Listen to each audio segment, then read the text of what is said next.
So hello दोस्तों, कैसे आप सभी लोग। आज हम लोग स्टार्ट करेंगे हमारा chapter number 7 income from other sources के रिवीजन। स्टार्ट करने से पहले आपको एक चीज बताऊं, ये जो चैप्टर है ना इनकम फ्रॉम अदर सोर्सेज, ये चैप्टर आपके एग्जाम में 4 to 6 मार्क्स का आता ही आता है। एंड जो आपका टोटल इनकम का क्वेश्चन आता है ना, जो आपका क्वेश्चन नंबर 1 आता है, उसमें भी इसके 2-3 पॉइंट हमेशा इंक्लूडेड होते ही हैं। तो ये जो चैप्टर आपके लिए बहुत ज्यादा इंपॉर्टेंट है, इसको बहुत ज्यादा ध्यान से कवर करने वाले हैं।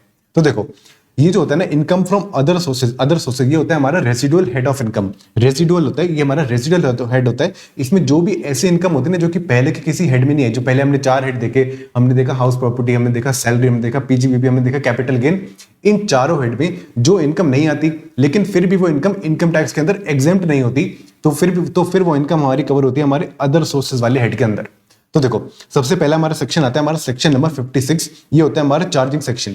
ये सेक्शन कहता है कि कोई ऐसी इनकम जो कि किसी और हेड के अंदर टैक्सेबल नहीं, जो कि किसी और हेड के अंदर टैक्सेबल नहीं है, ना ही सैलरी के अंदर है, ना ही हाउस प्रॉपर्टी के अंदर है, ना ही पीजीबीपी के अंदर है, ना ही कैपिटल गेन के अंदर है, लेकिन फिर भी वो इनकम टैक्स के अंदर एग्जेम्प्ट नहीं है, तो वो कहां जाएगी, हमारी अदर सोर्सेज हेड के अंदर जाएगी। आओ कुछ एग्जाम्पल देखते हैं। ये हमने ऐसे एग्जाम्पल यहाँ पे लिखे हुए जो कि जनरली आपसे एग्जाम में पूछे जाते हैं, राइट। सबसे पहले देखो, following incomes are taxable under the head other sources, यानी कि ये वाली जो इनकम मैंने बता रखी है, ये सारी की सारी ऑलवेज आपकी अदर सोर्सेज वाले हेड के अंदर ही जाती है। तो देखो, सबसे पहले आती है आपकी डिविडेंड इनकम। डिविडेंड इनकम जो होती है वो आपकी ऑलवेज, चाहे आपको डिविडेंड किसी प्राइवेट कंपनी से मिल रहा हो, किसी पब्लिक कंपनी से मिल रहा हो, किसी लिस्टेड कंपनी से मिल रहा हो, किसी अनलिस्टेड कंपनी से मिल रहा हो, हर तरह का डिविडेंड आपका इसी यहाँ पर अदर सोर्सेज के अंदर ही जाएगा। आगे चलकर हम डिविडेंड वाले पॉइंट को बहुत अच्छे से बहुत डिटेल में एक्सप्लेन करेंगे। इसके बाद देखो, अगर आपके पास कोई यूटीआई या फिर किसी म्यूचुअल फंड, यूटीआई क्या होते हैं, यूनिट ट्रस्ट ऑफ इंडिया, या फिर किसी भी म्यूचुअल फंड के आपके पास यूनिट्स पड़े हैं, उन यूनिट्स पे आपको कुछ इनकम होती है या फिर उसको डिविडेंड भी बोला जाता है, तो वो आपकी कहां जाएगी, वो भी आपका अदर सोर्सेज के अंदर ही टैक्सेबल किया जाएगा। इसके अलावा अगर आपको कोई विनिंग की इनकम होती है, कोई आपकी लॉटरी, बेटिंग, गैम्बलिंग या पजल गेम, कार्ड गेम या किसी भी तरह की गेम या फिर हॉर्स रेस वगैरह की आपकी कोई भी इनकम होती है, वो सारी की सारी आपकी विनिंग की इनकम मानी जाती है और वो अदर सोर्सेज के अंदर टैक्सेबल की जाती है। इसे हम प्यार से कैजुअल इनकम भी बोलते हैं। Casual income, in short casual यानी कि फालतू इनकम, फालतू की इनकम है, विनिंग्स की जो इनकम उसको हम कैजुअल इनकम भी बोलते हैं। इसके अलावा देखो, कोई आपको इंटरेस्ट की इनकम होती है, मान लो आपके पास कोई सिक्योरिटीज थी, किसी के आपके डिबेंचर थे, बॉन्ड आपने ले रखे थे, उस पर आपको कुछ इंटरेस्ट रिसीव होता है, तो वो इनकम आपकी अदर सोर्सेज के अंदर जाती है। कोई लोन आपने दे रखा है किसी को, उस पर आपको इंटरेस्ट मिलता है, अदर सोर्सेज के अंदर जाएगा। आपने फिक्स डिपॉजिट करा रखा है एफडी पे आपको जो इंटरेस्ट मिलता है वो भी आपको यही जाएगा। कुछ सेविंग अकाउंट का इंटरेस्ट है या फिर कोई इनकम टैक्स रिफंड पे आपको इंटरेस्ट मिला। देखो ये क्या होता है, जब आप ज्यादा इनकम टैक्स पे कर देते हो तो इनकम टैक्स वाले आपको साल के एंड में आपको कुछ रिफंड देते हैं। ये आपको कंसेप्ट ये आपको समझ आएगा जब आप एडवांस टैक्स और टीडीएस टीसीएस वाला चैप्टर खत्म एक बार पढ़ लोगे, उसके बाद आपको ये वाला कंसेप्ट अच्छे से समझ आएगा। तो इनकम टैक्स वाले जब हमें रिफंड देते हैं और रिफंड देने में देरी कर देते हैं, तो उनको कुछ हमें इंटरेस्ट देना पड़ता है, यानी कि हम इनकम टैक्स वालों से हम इंटरेस्ट ले रहे हैं, तो वो भी हमारी इनकम है, वो हमारी अदर सोर्सेज के अंदर टैक्सेबल की जाती है। इसके अलावा देखो, आपके पास कोई प्लांट एंड मशीनरी था, कोई फर्नीचर था, उसको आपने रेंट पे दे दिया। अब एक बात बताओ, जब हम किसी हाउस प्रॉपर्टी को रेंट पे देते हैं तो वो हमारा वो कहा जाता है, हमारा हाउस प्रॉपर्टी हेड के अंदर जाता है। लेकिन अगर हम इनकी बात करें, हम किसी प्लांट एंड मशीनरी फर्नीचर को हम रेंट पे दे रहे हैं और वो हमारा बिजनेस भी नहीं है, हमारा मेन बिजनेस नहीं है, हम वैसे उसको रेंट पे दे रहे हैं, तो वो हमारा जाएगा अदर सोर्सेज के अंदर। इसके अलावा इनकम फ्रॉम सब लेटिंग ऑफ हाउस प्रॉपर्टी। देखो, मैंने आपको बताया था हाउस प्रॉपर्टी चैप्टर पढ़ाते हुए कि हाउस प्रॉपर्टी हेड के अंदर इनकम तभी टैक्सेबल होती है जब 2 कंडीशन फुलफिल होती है। पहली कंडीशन क्या थी कि हाउस प्रॉपर्टी होनी चाहिए, और दूसरी कंडीशन क्या थी कि असेसी उस हाउस प्रॉपर्टी का ओनर होना चाहिए। अगर असेसी उस हाउस प्रॉपर्टी का ओनर है तभी हाउस प्रॉपर्टी हेड के अंदर जाती है। लेकिन अगर हम बात करें सब लेटिंग की, तो सब लेटिंग में क्या होता है, मैंने क्या किया, मैंने किसी से हाउस प्रॉपर्टी रेंट पे ली, मैं उसको रेंट पे करता हूँ, मैंने वही हाउस प्रॉपर्टी आगे किसी और को रेंट पे दे दी, उसे बोला जाता है सब लेटिंग। तो ऐसे केस में सब लेटिंग से जो मुझे इनकम हो रही है वो मेरी अदर सोर्सेज के अंदर जाएगी, हाउस प्रॉपर्टी के अंदर नहीं जाएगी, क्योंकि मैं उस प्रॉपर्टी का ओनर नहीं हूं। इसके अलावा देखो, एक पॉइंट आता है आपका amount received under life insurance policy other than ULIP और कीमन इंश्योरेंस पॉलिसी। ये क्या होता है, देखो ये जो पॉइंट है ना लाइफ इंश्योरेंस पॉलिसी का, इसको हम आगे चलकर बहुत ज्यादा डिटेल में देखेंगे। ये आपका one of the most important point है इस बार का। इसके अलावा देखो, ये यूलिप होता है ना, यूलिप जो होता है ये हमारा जाता है हमारा कैपिटल गेन हेड के अंदर। जब यूलिप की मेच्योरिटी होती है, यूलिप होता है हमारा यूनिट लिंक्ड इंश्योरेंस पॉलिसी, इसकी जो मेच्योरिटी होती है वो हमारी कैपिटल गेन हेड के अंदर जाती है, अदर सोर्सेज के अंदर नहीं जाती। और जो हमारा कीमन इंश्योरेंस पॉलिसी होता है, ये मैंने आपको पढ़ाया था जब हम पीजीबीपी पढ़ रहे थे। कीमन इंश्योरेंस पॉलिसी देखो 3 तरह का हो सकता है।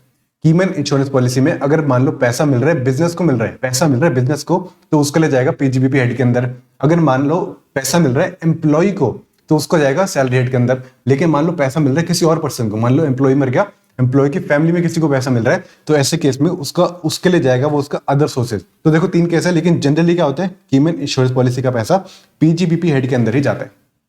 आगे चलकर इसको हम डिटेल में देखेंगे, चिंता मत करो। इसके बाद देखो, अगर आपको कुछ लेट कॉम्पेंसेशन मिली या कोई एनहेंस्ड कॉम्पेंसेशन मिली, क्यों? क्योंकि आपकी कोई प्रॉपर्टी थी जो कंपल्सरी एक्वायर हो गई थी, कोई कैपिटल एसेट था आपका जो कंपल्सरी एक्वायर हो गया था, वो उस पर जो आपको कॉम्पेंसेशन मिलनी थी ना, वो थोड़ी सी लेट हो गई, तो गवर्नमेंट आपको कुछ इंटरेस्ट देती है। वो जो इंटरेस्ट है वो आपको अदर सोर्सेज के अंदर जाएगा। तो देखो ध्यान से देखो, अगर आपको कॉम्पेंसेशन मिलती है ना, कंपल्सरी एक्विजिशन पे कॉम्पेंसेशन मिलती है, तो हमने कैपिटल गेन हेड वाले चैप्टर के अंदर देखा था कि वो जो हमारी इनकम होती है ना, जो हमें कॉम्पेंसेशन मिलती है, वो हमारी कैपिटल गेन हेड के अंदर जाती है। लेकिन अगर उसके ऊपर हमें कुछ इंटरेस्ट मिलता है तो वो हमारा अदर सोर्सेज के अंदर जाएगा।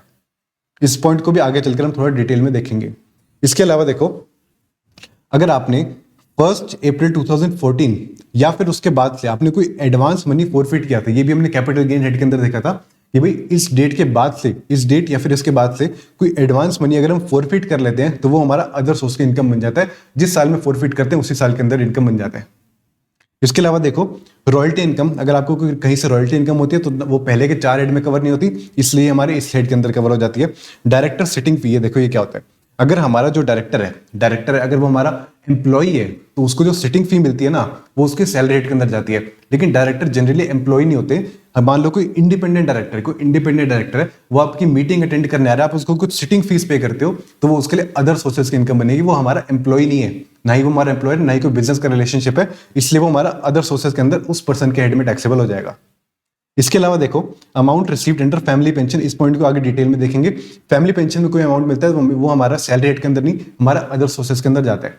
इसके अलावा कोई एमपी, एमएलए, एमएलसी, ये कौन होते हैं? हमारे पॉलिटिशियन होते हैं। पॉलिटिशियन वगैरह ये लोग कौन होते हैं? देखो, ये कहने में तो पब्लिक सर्वेंट होते हैं, लेकिन यहाँ पर मास्टर सर्वेंट या फिर एम्प्लॉयर एम्प्लॉय रिलेशनशिप नहीं होता, इसलिए इनकी जो सैलरी होती है वो इनकी सैलरी हेड के अंदर नहीं बल्कि अदर सोर्सेज के अंदर जाती है। इसके अलावा कोई आपको गिफ्ट रिसीव होता है, ये जो गिफ्ट वाला पॉइंट है ये भी हम आगे चलकर बहुत डिटेल में देखेंगे, आपके लिए one of the most important point है। और गिफ्ट होते हैं तो ये हमारे अदर सोर्सेज के अंदर टैक्सेबल होते हैं, अगर ये टैक्सेबल होते हैं तो। इसके अलावा any other income not taxable under any other head and not exempt under income tax. क्योंकि देखो यहाँ पर ना इस चैप्टर में हमने सारे पॉइंट कवर नहीं करे, लेकिन जो बाकी चैप्टर थे, बाकी चैप्टर्स में अगर कुछ ऐसे पॉइंट थे जो कि जहां पे लिखा था कि भाई ये वाली इनकम अदर सोर्सेज के अंदर जाएगी, तो वो वाला पॉइंट भी हमने कंप्लाई करना है। यानी कि जो पॉइंट इस चैप्टर में कवर नहीं है वो हमने ऑलरेडी बाकी सारे चैप्टर के अंदर कवर कर रखे हैं। आओ देखते हैं एक एक पॉइंट को डिटेल में डिस्कस करते हैं। सबसे पहला जो हमारा पॉइंट आता है वो होता है हमारा डिविडेंड इनकम। तो देखो डिविडेंड क्या होता है, देखो मैं आपको बात बताऊं, किसी भी कंपनी से आपको डिविडेंड मिलता है तो हमेशा शेयर होल्डर के हैंड में उसको टैक्सेबल किया जाता है under the head other sources. किसी भी कंपनी से मिले, चाहे कोई पब्लिक कंपनी से मिले, चाहे किसी प्राइवेट कंपनी से मिले, चाहे किसी लिस्टेड कंपनी से मिले, चाहे किसी अनलिस्टेड कंपनी से मिले, कोई भी डिविडेंड मिलता है तो हमेशा शेयर होल्डर के हैंड में उसको टैक्सेबल किया जाता है under the head other sources. अच्छा देखो, डिविडेंड जो होता है ना वो होता है हमारा 2 टाइप का, एक होता है आपका एक्चुअल डिविडेंड, एक होता है हमारा डीप डिविडेंड। एक्चुअल डिविडेंड क्या होता है? एक्चुअल डिविडेंड मतलब ऐसा डिविडेंड जो कि कंपनी एक्चुअल में एज अ डिविडेंड हमें पे करती है, उसे बोला जाता है एक्चुअल डिविडेंड। ये हमारा होता है फर्दर 2 टाइप का, एक होता है आपका फाइनल डिविडेंड, एक होता है आपका इंटरिम डिविडेंड। फाइनल डिविडेंड क्या होता है?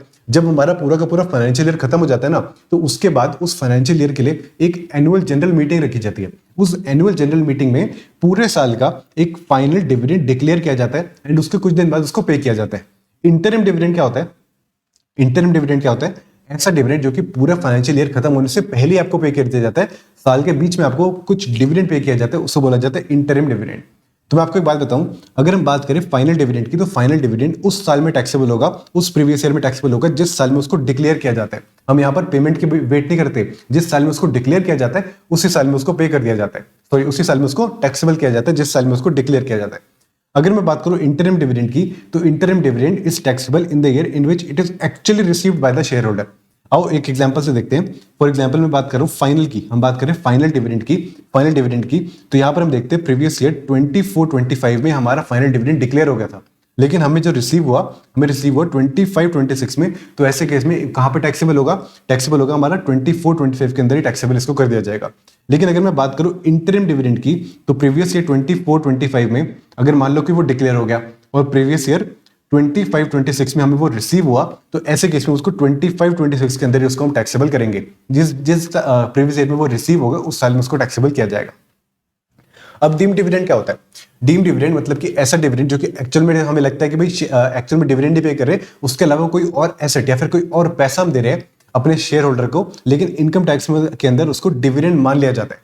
तो ये जो डिविडेंड होता है ना, डीम डिविडेंड, ये उस साल में टैक्सेबल होता है जिस साल में उस एसेट को डिस्ट्रीब्यूट किया जाएगा या फिर जिस साल में उस मनी को पे किया जाएगा, उस साल के अंदर ही डीम डिविडेंड को टैक्सेबल किया जाएगा।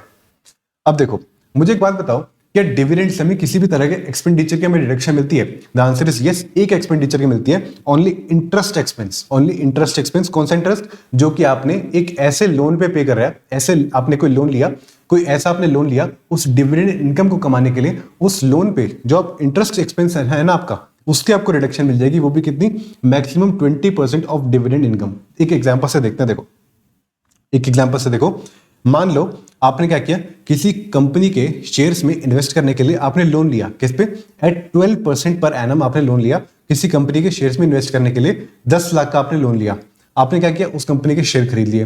साल के एंड में आपको कुछ डिविडेंड की इनकम हुई, कितनी? 4 लाख की आपकी डिविडेंड की इनकम हुई। अब ये 4 लाख की जो डिविडेंड की इनकम है आपकी जाएगी अदर सोर्सेज के हेड के अंदर, लेकिन इसमें से आपको एक डिडक्शन मिल जाएगी। कौन सी? जो आपने इस लोन को लिया था ना, इस डिविडेंड इनकम को कमाने के लिए जो आपने लोन लिया था, उस पर जो आप इंटरेस्ट पे करते हो, उसके आपको डिडक्शन मिल जाएगी। लेकिन कितनी? Up to 20% of the dividend income. हम देखेंगे कि डिविडेंड इनकम 4 लाख की है, उसका 20% कितना है? हमारा 80,000 और एक्चुअल जो हमारा लोन पे इंटरेस्ट था 1,20,000, दोनों में से जो भी लोअर है उतने की आपको रिडक्शन मिल जाएगी। एंड यहाँ पे आपका 3,20,000 इतना आपका as dividend income other sources set के अंदर जाकर टैक्सेबल हो जाएगा। इस तरह से आपने इसको कैलकुलेट करना है। अब देखो, अगर डीम डिविडेंड क्या होता है, देखो मैंने आपको बताया डीम डिविडेंड मींस आपने क्या किया, कोई भी डिस्ट्रीब्यूशन कर दिया अपने शेयर होल्डर को, या फिर कोई भी पेमेंट कर दी जो कि एक्चुअल में डिविडेंड नहीं है, लेकिन फिर भी उसको इनकम टैक्स के अंदर उसको डिविडेंड मान लिया जाएगा और उसको डिविडेंड की तरह ही टैक्सेबल कर दिया जाएगा अदर सोर्सेज हेड के अंदर। आओ देखते हैं इसमें क्या होता है। देखो, डीम डिविडेंड में ना हमारे टोटल यहाँ पर हमारे 6 केसेस होते हैं। ये हमारे 6 केसेस होते हैं। एक हमारा होता है सेक्शन 222A, एक होता है 222B, एक 222C, एक 222D, एक E और एक F। ये जो 2 केसेस हैं लास्ट के, एक 222E और एक हमारे F, ये लास्ट के 2 केसेस है हमारे, सबसे ज्यादा इंपॉर्टेंट है। और ये जो है ना 222F, ये हमारा इस साल का अमेंडमेंट है। ये नया पॉइंट आया इस साल में, इस साल हमारा अनाउंस किया गया 1 अक्टूबर 2024 से एप्लीकेबल है। आओ एक एक करके सारे पॉइंट्स को डिस्कस करते हैं। आपके लिए बहुत ज्यादा इंपॉर्टेंट है ये वाले डीम डिविडेंड वाले पॉइंट्स। तो देखो, सबसे पहले हमारा डीम डिविडेंड में आता है हमारा section number 222A। Section number 222A कहता है कि अगर किसी कंपनी ने अपने शेयर होल्डर्स को कोई अपने एसेट डिस्ट्रीब्यूट कर दिए, तो जिस दिन वो डिस्ट्रीब्यूट करती है ना, जिस दिन डिस्ट्रीब्यूट करती है, हमने देखना है कि उस डेट पर उस एसेट की फेयर मार्केट वैल्यू क्या थी। उसकी फेयर मार्केट वैल्यू बन जाएगी deem dividend in the hands of shareholder, and shareholders के हैंड में उसको अदर सोर्सेज हेड के अंदर टैक्सेबल कर दिया जाएगा। लेकिन यहां पर देखो, यहां पर लिखा है, एक लाइन लिखी है कि डीम डिविडेंड मानेंगे तो कितना? Fair market value of the asset as on the date of distribution, इतना डीम डिविडेंड मान लेंगे, लेकिन to the extent of accumulated profit. आओ एक एग्जांपल से देखो। फॉर एग्जांपल एक कंपनी ने क्या किया, अपने शेयर होल्डर, एक उसका शेयर होल्डर था मिस्टर ए, एक शेयर होल्डर था मिस्टर ए। कंपनी ने क्या किया, उसको एक अपनी कार दे दी एंड कार की fair market value as on the date of distribution वो थी उसकी 7 लाख, मान लो 7 लाख की वैल्यू थी। लेकिन जिस दिन डिस्ट्रीब्यूट किया ना, उस दिन उसका एक्यूमुलेटेड प्रॉफिट, ये क्या होता है? एक्यूमुलेटेड प्रॉफिट होते हैं हमारे रिजर्व एंड सरप्लस। हमारे रिजर्व एंड सरप्लस, उस कंपनी के जो रिजर्व एंड सरप्लस थे ना, वो उस दिन सिर्फ 4 लाख के थे। तो ऐसे केस में डीम डिविडेंड कितना मान लिया जाएगा? 7 लाख और 4 लाख, दोनों में से जो भी लोअर अमाउंट है, यानी कि to the extent of 4 lakh, इतना ही आपका डीम डिविडेंड मान लिया जाएगा। इस हमारे वाले केस में 4 लाख उसका डीम डिविडेंड मानेंगे, 7 लाख नहीं मानेंगे। लेकिन मान लो कि कंपनी ने क्या किया होता, कंपनी ने जो डिस्ट्रीब्यूट किया, देखो कंपनी ने अगर डिस्ट्रीब्यूट किया 7 लाख का एसेट और एक्यूमुलेटेड प्रॉफिट जो था वो उसके पास थे 9 लाख का था, तो ऐसे केस में पूरा का पूरा जो हमारा ये 7 लाख है, 7 लाख का 7 लाख पूरा हमारे यहाँ पर डीम डिविडेंड बन जाता। इन शॉर्ट ये मैंने बोला कि डीम डिविडेंड मान लेंगे, जितना आपने फेयर मार्केट वैल्यू का एसेट दिया वो सारा का सारा डीम डिविडेंड बन जाएगा, लेकिन up to the extent of आपका जितने आपके पास एक्यूमुलेटेड प्रॉफिट रखे हैं। एक्यूमुलेटेड प्रॉफिट मतलब जितनी कंपनी के पास रिजर्व एंड सरप्लस पड़े। नेक्स्ट हमारा पॉइंट देखो, नेक्स्ट हमारा सेक्शन 222B। देखो सेक्शन याद नहीं करना, सिर्फ हम रेफरेंस के लिए बता रहे हैं। सेक्शन नंबर 222B, ये सेक्शन कहता है कि अगर हमारी कंपनी ने क्या किया, अपने शेयर होल्डर्स को फ्री में कोई डिबेंचर इशू कर दिए, या फिर डिपॉजिट सर्टिफिकेट इशू कर दिए, या फिर प्रेफरेंस शेयर होल्डर्स को फ्री में बोनस शेयर इशू कर दिए, तो ऐसे केस में जितने भी अमाउंट के डिबेंचर उसने दिए, या फिर जितने अमाउंट के डिपॉजिट सर्टिफिकेट दिए, या फिर जितने अमाउंट के बोनस शेयर मिले हमारे प्रेफरेंस शेयर होल्डर को, उतने अमाउंट का डीप डिविडेंड बन जाएगा। उन शेयर होल्डर्स के हाथ में, उसको डीम डिविडेंड मान लिया जाएगा, अदर सोर्सेज हेड के अंदर उसको टैक्सेबल कर दिया जाएगा। लेकिन यहाँ पर again to the extent of accumulated profit. For example देखो, प्रेफरेंस शेयर होल्डर का यूजुअली आपका केस नहीं आता, मैं बात करूंगा शेयर होल्डर की। तो शेयर होल्डर की बात करें, एक शेयर होल्डर मतलब equity share holder, share holder को की बात करें, अगर मान लो कंपनी ने उसको डिबेंचर इशू करी, डिपॉजिट सर्टिफिकेट इशू करे और उनकी वैल्यू थी 10 लाख की, एंड अगेन यहाँ पर हमारा जो एक्यूमुलेटेड प्रॉफिट था वो था हमारा 6 लाख, तो ऐसे केस में सिर्फ 6 लाख यहाँ पर हमारा डीम डिविडेंड बनेगा, ये हमारा इतना डीम डिविडेंड बनेगा to the extent of accumulated profits. Next हमारा आता है सेक्शन नंबर 222C। ये सेक्शन क्या कहते हैं, देखो ये सेक्शन कहते हैं कि अगर कोई ऐसी कंपनी है, और वो कंपनी कौन सी है, वो कंपनी बंद होने वाली है, कि वो लिक्विडेट होने वाली है, कोई लिक्विडेटिंग कंपनी है, और उस लिक्विडेशन की वजह से वो अपने शेयर होल्डर्स को कोई एसेट ट्रांसफर कर देती है, कोई एसेट उसको फ्री में दे देती है, तो माना जाएगा कि जिस दिन पर डिस्ट्रीब्यूट किया जा रहा है एसेट को, उस दिन उस एसेट की जो फेयर मार्केट वैल्यू थी उसको हम डीम डिविडेंड मान लेंगे उस शेयर होल्डर के हैंड्स में। तो देखो सिंपल सा पॉइंट है, liquidating company distributes assets of the company to its shareholders, जितने भी उस एसेट की as on the date of distribution जो भी उसकी फेयर मार्केट वैल्यू होगी, वही उस शेयर होल्डर के हैंड में डीम डिविडेंड मान लिया जाएगा। अब आप बोलोगे कि सर ये पॉइंट तो हमने अभी देखा था 2 मिनट पहले। तो देखो अभी हमने देखा था सेक्शन 222A, यहाँ पे क्या था, कोई भी कंपनी अपने शेयर होल्डर्स को एसेट डिस्ट्रीब्यूट करती थी, तो जो भी उसकी फेयर मार्केट वैल्यू होती थी as on the date of distribution, वो उसका डीम डिविडेंड बन जाता था to the extent of accumulated profit. यहाँ पे फर्क क्या है, फर्क यहाँ पर ये है बस 222C में क्या है, हम किसी लिक्विडेटिंग कंपनी की बात कर रहे हैं, सिर्फ यहाँ पे इतना सा फर्क है, किसी लिक्विडेटिंग कंपनी की बात कर रहे हैं, इतना सा यहाँ पर फर्क है। कोई लिक्विडेटिंग कंपनी शेयर होल्डर्स को एसेट डिस्ट्रीब्यूट करती है, तो उस दिन की जो उसकी फेयर मार्केट वैल्यू थी वही हमारी डीम डिविडेंड बन जाएगी। यहाँ पर भी again to the extent of accumulated profits, to the extent of accumulated profit, ये हमारे हर पॉइंट में है। लेकिन आगे चलकर एक पॉइंट आएगा 222F, वहां पे वाला पॉइंट नहीं है, वहां पे ये वाला पॉइंट नहीं है। इसके बाद देखो नेक्स्ट आता है हमारा सेक्शन नंबर 222D। ये सेक्शन क्या कहता है, देखो ये सेक्शन कहता है distribution by reduction of share capital to shareholders. ये क्या होता है, देखो बहुत सी बार क्या करती है कंपनी ना अपने शेयर होल्डर्स को कुछ पैसा पे करने के चक्कर में डिविडेंड पे नहीं करती, लेकिन उसका जो शेयर कैपिटल, जो शेयर होल्डर्स ने ऑलरेडी पैसा लगा रखा है ना, उसी को कम करके वापस शेयर होल्डर्स को पे कर देती है। फॉर एग्जाम्पल कंपनी ने क्या किया, उसका एक 100 रुपए का शेयर था, उसमें क्या किया, उसने 40 रुपीज का शेयर कर दिया, एंड 60 रुपीज का जो उसका पर शेयर वैल्यू थी ना, पर शेयर वैल्यू 60 रुपीज की, वो 60 रुपीज वापस रिटर्न कर दी शेयर होल्डर्स को। तो जो 60 रुपीज उसने जो रिटर्न करी ना, वो उसके लिए डीम डिविडेंड बन जाएगा, शेयर होल्डर्स के एंड में उसको डीम डिविडेंड मान लिया जाएगा। आओ एक एग्जाम्पल से देखो, सपोज एक पर्सन है मिस्टर ए, वो क्या करता है, एबीसी लिमिटेड एक कंपनी, उसके अंदर 10,000 शेयर होल्ड करता है, तो उसकी करंट शेयर होल्डिंग कितनी है, 10,000 shares of 100 rupees each, 100 rupees each, total उसकी होगी यहाँ पर 10 लाख रुपीज की उसकी होल्डिंग होगी। उसके बाद क्या किया, एबीसी लिमिटेड ने क्या किया, फेस वैल्यू ऑफ शेयर को उससे रिड्यूस करने का सोचा, पर शेयर में 100 रुपए से उसको 40 रुपए का करने का सोच लिया, और ऐसे केस में 60 रुपीज पर शेयर वो शेयर होल्डर्स को रिटर्न करना चाहता है। तो ऐसे केस में जब वो रिटर्न करेगा तो 60 रुपीज इंटू 10,000 शेयर यानी कि 6 लाख रुपीज उसके केस में डीम डिविडेंड बन जाएगा, मिस्टर ए के हैंड में उसको हम टैक्सेबल करेंगे। लेकिन अगेन यहाँ पर to the extent of accumulated profit वाला पॉइंट आ जाता है, इस चीज का आपने हमेशा ध्यान रखना है, राइट। नेक्स्ट हमारा सेक्शन आता है हमारा सेक्शन नंबर 222E, और मैं आपको एक बात बताऊं, ये जो सेक्शन है 222E, ये आपके एग्जाम पॉइंट ऑफ व्यू से बहुत ज्यादा इंपॉर्टेंट है, अपने इस सेक्शन का बहुत ध्यान से करके जाना है। देखो क्या लिखा है, ये सेक्शन कहता है लोन और advance by closely held company to its shareholders. Closely held company क्या होता है, क्लोजली हेल्ड कंपनी क्या होता है, कोई ऐसी कंपनी जो कि या तो कोई प्राइवेट कंपनी है या फिर कोई अनलिस्टेड पब्लिक कंपनी है, उसे बोला जाता है closely held company. In short कोई ऐसी कंपनी जिसके अंदर पब्लिक का पैसा नहीं लगा, जिसके अंदर public is not substantially interested, उसे बोला जाता है क्लोजली हेल्ड कंपनी।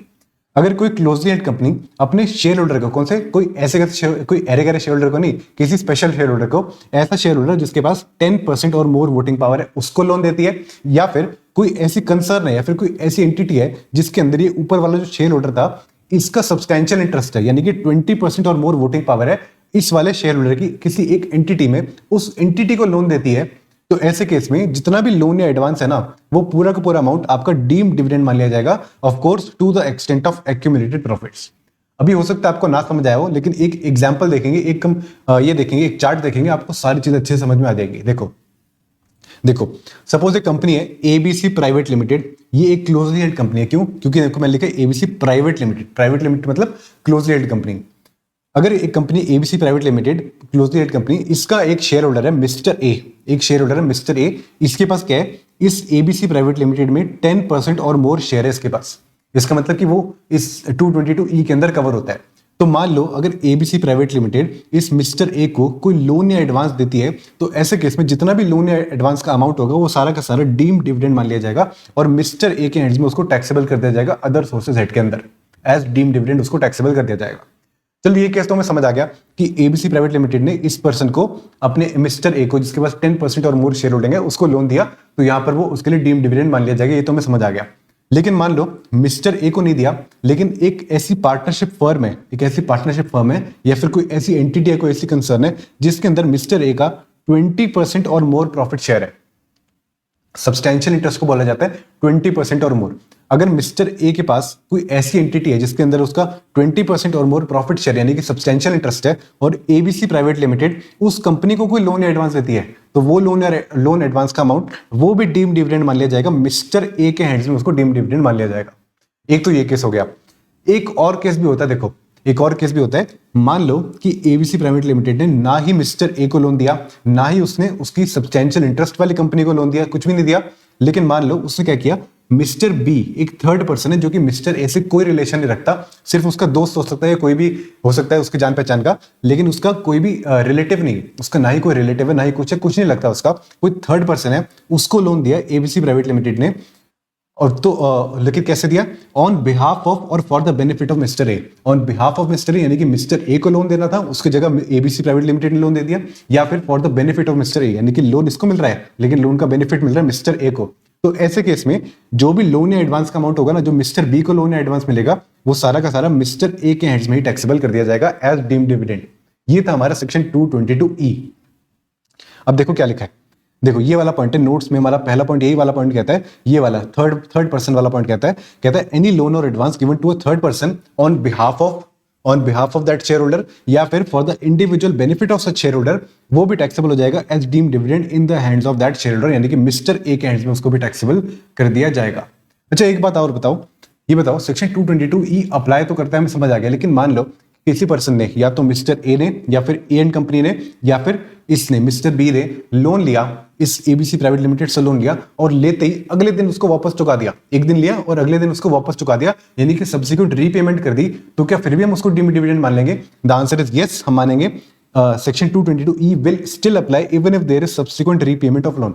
अगर आप सब्सिक्वेंट रीपेमेंट ऑफ लोन करते हो तो उससे हमें फर्क नहीं पड़ता। एक बार भी अगर आपने लोन या एडवांस ले लिया और आप इस कंडीशन के अंदर फॉल कर गए तो सब्सिक्वेंट रीपेमेंट मैटर नहीं करती, हम उसको फिर भी डीम्ड डिविडेंड मान लेंगे। अच्छा एक बात बताओ, सेक्शन 222E क्या तभी लगता है जब हम जो लोन दे रहे हैं किसी स्पेशल बेनिफिट पे दे रहे हैं कि हमने उसको मार्केट रेट से कम रेट पे उसको लोन दिया, क्या सिर्फ तभी लगता है? द आंसर इज ऐसा कुछ नहीं है। हमने देखना है कि लोन या एडवांस दिया जा रहा है कि नहीं दिया जा रहा किसी इसको मिस्टर ए को 10% और मोर शेयर होल्डर वाले को। अगर इसको लोन या एडवांस दिया जा रहा है तो सारा का सारा डीम्ड डिविडेंड बन जाएगा, फिर चाहे हमने लोन को मार्केट रेट पे दिया हो तो भी। मार्केट रेट पे हो या उससे कम रेट पे हो फर्क नहीं पड़ता, हमने देखना है कि इसको या फिर इसको लोन या फिर एडवांस दिया जा रहा है कि नहीं दिया जा रहा। ये हमारे कुछ पॉइंट थे, ये था हमारा सेक्शन 222E आपके लिए बहुत ज्यादा इंपॉर्टेंट। इसके 2-3 पॉइंट हमारे आगे आएंगे, इसको भी हम साथ में एक बार डिस्कस कर लेते हैं। देखो ये पॉइंट कहता है, देखो सेक्शन 222E की बात कर रहा हूं। अगर मान लो ये पॉइंट कहता है कि सेक्शन 222E में डीम्ड डिविडेंड नहीं माना जाएगा अगर जो लोन या एडवांस है ना वो ऑर्डिनरी कोर्स ऑफ बिजनेस के अंदर दिया जा रहा है। तो अगर मान लो कि हमारा काम यही है, यानी कि यहाँ पर जो कंपनी है, ये जो कंपनी है एबीसी प्राइवेट लिमिटेड, अगर मान लो इसका ऑर्डिनरी बिजनेस ये है कि भाई आसपास लोगों को लोन देना, लोन पे फिर इंटरेस्ट लेना, ये सब यही इसका काम है, लोन और एडवांस देना ये इसका मेन काम है, तो ऐसे केस में वो उसके लिए डीम्ड डिविडेंड नहीं माना जाएगा एंड मिस्टर अकाउंट में उसको टैक्सेबल नहीं किया जाएगा।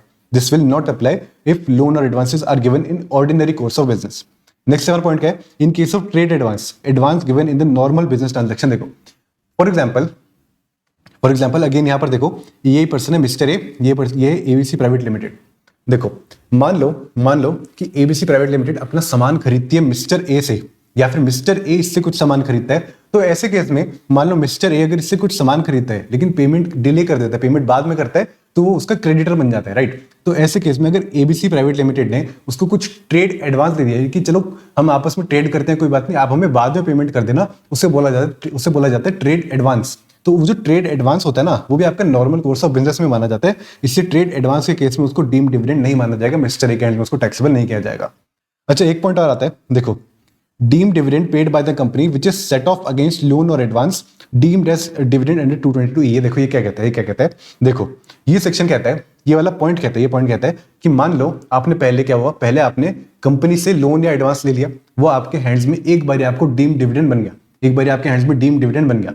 आगे चलकर कंपनी ने क्या किया, कंपनी ने एक्चुअल में आपको डिविडेंड देना चाहा, और जब उसने आपको एक्चुअल में डिविडेंड देना चाहा ना, तो आपने जो ऑलरेडी कंपनी से लोन ले रखा था उसके साथ उसने सेट ऑफ कर दिया एंड एक्चुअल में दोबारा से आपको कुछ भी नहीं दिया, दोबारा से आपको कुछ भी डिविडेंड नहीं दिया, क्योंकि आपने पहले लोन ले रखा था, उस लोन के साथ उसको सेट ऑफ कर दिया। तो देखो क्या लिखा है, आपने क्या किया, अर्लियर आपने क्या किया, अर्लियर आपने loan by company to shareholder, आपने कंपनी से लोन लिया, शेयर होल्डर ने कंपनी से लोन लिया, तो उसको हमने 222E के अंदर उसको हमने डीम डिविडेंड मान लिया। आगे चलकर कंपनी ने एक्चुअल में डिविडेंड पे किया, एक्चुअल में डिविडेंड पे करना चाहती थी, लेकिन उसको कंपनी ने क्या किया, जो लोन दे रखा था ना उसके साथ ही सेट ऑफ कर दिया।